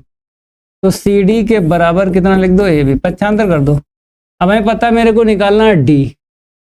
पहले सी का मान रखो, फिर डी मान लेंगे, ठीक है। ए और बी का मान रखो, कितना है 21 34 और 52 74। अब मेरे को सी का मान रखना पड़ेगा 25 38। अब डी आव्यूह मानना पड़ेगा। मान लो भाई, सारे के सारे आव्यूह 2 क्रॉस 2 कोटि के हैं, तो डी आव्यूह मानोगे 2 क्रॉस 2 कोटि का। ए बी सी डी मान लो। सर नोट्स नहीं भेजते हो, ए बी सी डी मान लो या एक्स बाई जेड मान लो। तो ए बी सी डी गुणा करो भाई, इसका इसमें गुणा कर दो, तो 2a प्लस का 5c, ठीक है। आगे बढ़ जाओ, इसका इसमें 2b प्लस का 5d, ओके। पहली पंक्ति का पहले स्तंभ में दूसरे स्तंभ में मैंने गुणा कर दिया। अब 3 का a में इंटू करेंगे तो 3a, 8 का c में इंटू करेंगे 8c, ओके। 3 का b में इंटू करेंगे 3b, 8 का d में इंटू करेंगे, इतना मिल गया। बराबर गुणा कर दें, सारे कैंडिडेट करो। पहली पंक्ति पहला स्तंभ, 2 पंचे 10 7 एकम 7, दूसरा स्तंभ ले लो। इतना ध्यान रखना है, गुणा करने पर जो चिन्ह मिलेगा उसी चिन्ह से लिखा जाता है। जैसे 2 पंचे 10, अब प्लस का 10 आया कि माइनस का 10 आया, गुणा करने पर जो चिन्ह मिलेगा उसी चिन्ह से लिखना है। तो 2 पंचे 10 प्लस का आया, प्लस का 10 लिख दिया, माइनस का 1 और प्लस का 7, गुणा करने पर जो चिन्ह मिलेगा उसी चिन्ह से लिखना है। 2 दूनी 4 प्लस का मिला, माइनस का 1 और प्लस का 4 माइनस का 4, ठीक है। गुणा करने पर जो चिन्ह मिलता है उसी चिन्ह से लिखा जाता है। अब 3 पचे 15 हो गया और 4 सत्ते 28। आगे बढ़ो, 3 दूना 6 हो गया और 4 चक्को 16 हो गया। बात खत्म। चलो आव्यूह की समानता की परिभाषा लगा लो। सारे कैंडिडेट क्या करें, आव्यूह की समानता की परिभाषा लगा लें। एक लाइन लिख लो पहले, यहाँ पे जोड़ घटा लो, जोड़ घटा लो भाई। पहले इसको जैसे का तैसा लिख लो, बराबर में जोड़ घटाओ। देखो 10 में से 7 गया 3, 10 में से 7 गया, कितना मिल गया 3, 4 में 4 गया 0, 15 और 28 जोड़ेंगे, 8 5 13, 4 43 हो गया, ठीक है। जैसे 12 मतलब 22। यहाँ पे आ जाओ, 2a प्लस का 5c, 2a प्लस का 5c आ पाएगा, नहीं आ पाएगा, थोड़ा सा बढ़ा लो, थोड़ा सा बढ़ा लो अब, ठीक है, ठीक है। 2a प्लस 5c, फिर गया 2b plus 5d, 2b plus का 5d, 3a प्लस 8c। अब आ जाओ यहाँ पे 3b प्लस का 8d। आव्यूह की समानता की परिभाषा लगा के समीकरण बना लो। समीकरण बनाने के बाद ए बी वाले 2 समीकरण बनाओ और सी डी वाले 2 समीकरण बनाओ, ठीक है। देखो आव्यूह की समानता की परिभाषा लगा लो। आव्यूह की समानता की परिभाषा से, सारे कैंडिडेट आव्यूह की समानता की परिभाषा से, ठीक है भाई। पहला भी है, पहला भी है, बराबर कर दो। आपने कहा जी सर 2a प्लस का 5c बराबर 3, इसे समीकरण 1 डालो। फिर इसके बाद में 2b प्लस का 5d बराबर में 0, समीकरण नंबर 2 डालो। इसके बाद यहाँ से बना लो 3a प्लस का 8c बराबर में 43, समीकरण नंबर 3 डाल लो। फिर 3b और प्लस का 8d बराबर, चौथा अभी अब बराबर कर रहा हूँ, चौथा भी अब मैंने बराबर कर दिया। अब यहाँ पे देखो AC है, यहाँ पे क्या AC, तो 1 और 3 को हल करो, 1 और 3 को हल करो, A और C का मान निकल जाएगा। विलोपन विधि लगाएंगे, 10th में पढ़ी है विलोपन विधि, तो कितना है 253, ठीक है 253 लिखो, 253 एक समीकरण लिखो, मतलब 1 और 3 ले लो, 1 और 3 ले लो, 253 से मैंने लिख दिया पहला समीकरण, ठीक है। अब 3 8 43 देख लो भाई, इसके बराबर ये लिखा था 3 8 43, ठीक है। AC याद रखना, 3 8 43, 3 8 43 हल करो भाई। पहले A को काटोगे या C को काटोगे, जल्दी बताओ। पहले A को काटोगे या C को काटोगे, तो ऐसा करो C को काट लो, 8 का गुणा इसमें कर दो, इसमें 5 कर दो, 40 40 हो जाएगा। और घटाने पर सारे कैंडिडेट क्या करें, घटाने पर लिखें ये माइनस ये माइनस ये माइनस, घटाने पर देखो 8 पंजे 40 ही, 5 अट्ठे 40 ही कट गया। काटते नहीं है, आप जानते हो एक शून्य अभी मिलेगा, चाहे प्लस का लिखो चाहे माइनस का लिखो। 8 दूनी 16, अच्छा ये काट दो क्योंकि आव्यूह तो है नहीं, सारे कैंडिडेट काट दें, क्यों, क्योंकि ये तो मेरे अवयव है, अवयव काट दो। तो यहाँ पे देखो 8 दूनी 16A और माइनस 5 तियो 15A बराबर 8 तिया 24 माइनस 5 तियो 15, 5 चक्कू 20 और 1 21। यहाँ पे देखो 1 A घटा दो, नेगेटिव का 5 में से 4 गया 1, ठीक है। इतना मिल जाएगा, बताओ समझ में आया, ठीक है। A का मान तो मिल गया। अब समीकरण 1 में रख दो, समीकरण 1 से समीकरण 1 में रख दो भाई, A का मान 2A 191, 5C बराबर कितना है, कितना है। ओके मेरे प्यारे दोस्त, बात समझ में आई, आपने कहा जी सर समझ में आई। 2 एकम 2, 2 नेम 18, 2 एकम 2 1 3 प्लस का 5C बराबर 3, तो 5C जोड़ दो, इसको उस तरफ लेके जाओगे जोड़ो, कितना मिल जाएगा, 5 से भाग लगा दो, 5 सत्ते 35, क्या बचे 3 बचे ना, फिर 5 सत्ते 35 काट दो, तो 77 आया। C का मान कितना निकला 77, ठीक है। 5 सत्ते 35, 3 बच गए, फिर 35, 5 सत्ते फिर 35, ठीक है। अब 2 समीकरण और ले लो, 1 ले लो 2 और 1 ले लो 4। देखो भाई समीकरण 1 और 3 को मैं हल कर चुका हूं, A और C का मान निकाल लिया, B और D इनको हल करेंगे, तो यहां से कितना मिला 250, 250 B और D देखो 250, ये B है और ये D बराबर एक शून्य अवयव, अवयव नहीं है ये 0 है, क्योंकि अवयव निकाल रहे हैं तो ये अवयव है, शून्य अवयव नहीं है। अब बात करेंगे यहाँ पे 3 8 22, 3 8 22, यहाँ पे लिखो 3, फिर लिखो 8, फिर लिखो 22, समीकरण नंबर 4। यहाँ से B और D का मान निकालो, तो ऐसा करो जैसे यहाँ पे 5 और 8 था ना, यहाँ पर 5 8 है, तो 8 और 5 का गुणा किया था 40 बन गया। इन 2 समीकरण में मैंने 8 5 का गुणा किया, इसमें भी करेंगे, और जैसे किया और घटाया ये तो कट गया, 8 तिया 24 और 5 तियो 15, 8 दूनी 16, सॉरी सर 8 दूनी 16 और 5 तियो 15, 0 माइनस 5 दूनी 10, 5 10 1 11, यहाँ से B बराबर माइनस 110।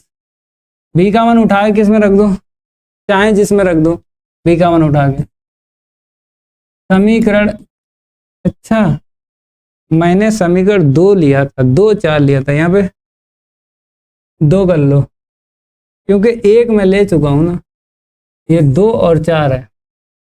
तो समीकरण 2 की बात कर रहे हैं, ठीक है। रख दो b का मान कितना है, -110 है और प्लस का 5 d बराबर कितना है 0।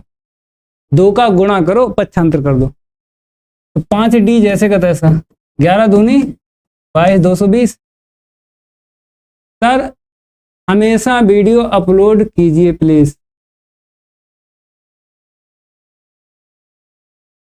ठीक है, यहाँ पे देखो 5 से काट दो, डायरेक्ट काटो, 5 चक्कू 20 और फिर 5 चक्कू 20, तो मिला कितना, इतना।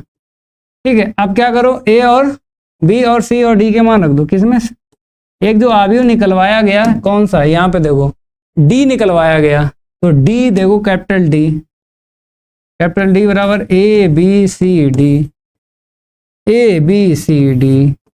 बता भाई a का मान, b का मान, c का मान, d का। a का कितना है 191 है ना, आपने कहा जी सर 191 a का मान, b का मान कितना है 110 है और c का मान कितना 77 है, 77 है और d का मान कितना है, यहाँ पे देखो 44। इतना खतरनाक उत्तर आया भाई, इतना खतरनाक उत्तर आया भाई, इतना खतरनाक उत्तर आया भाई। नोट करो, सारे कैंडिडेट नोट करें फटाफट, आज की क्लास में मैं कंप्लीट करवा दूंगा, फटाफट नोट करो। बढ़िया, ये उदाहरण था मेरा 23, समझ में आ गया। बता भाई, सारे कैंडिडेट बताएं यस यस यस। चैप्टर 2 का नोट्स दे दो, ठीक है, अभी मैं दे दूंगा व्हाट्सएप पे मैं दे दूंगा, ठीक है। ये उदाहरण 23 था, लास्ट है ये, इसको तैयार कर लेना, ठीक है। कल मैं पार्ट 4 पढ़ाऊंगा, सारे कैंडिडेट क्या करें, कल 7 बजे जरूर आए, एनसीईआरटी की नई बुक्स खरीद लेना, ठीक है। पार्ट 4 में स्टार्ट करूंगा। सबसे पहले आपको बेसिक पढ़ाऊंगा प्रश्नावली 4.1 का, उसके बाद सारे के सारे क्वेश्चन करवाऊंगा। क्लास अच्छी लगी हो तो लाइक और शेयर करके जाना, और भी अपने साथियों को बताइए कि मानव सर कंप्लीट सिलेबस करेंगे 2025 का, पार्ट 1 से लेके पार्ट 13 तक। मैंने पार्ट कितने कंप्लीट करवा दिए, 3, पार्ट 1, पार्ट 2, पार्ट 3 तक मैं कंप्लीट करवा चुका हूं। प्लेलिस्ट में आपको 1 बाय 1 क्लास मिल जाएंगी। कल मैं पार्ट 4 स्टार्ट करूंगा, फिर 5, 6, 7, अभी बहुत दिन है, मजा करो, ठीक है। और नोट्स जो है व्हाट्सएप पे मैं डाल देता हूं, आराम से उससे भी पढ़िए, मेहनत करिए, गणित में लाइए 100 में 100। कल जरूर आना है, 7 बजे रेडी रहना है। जय हिंद, जय भारत।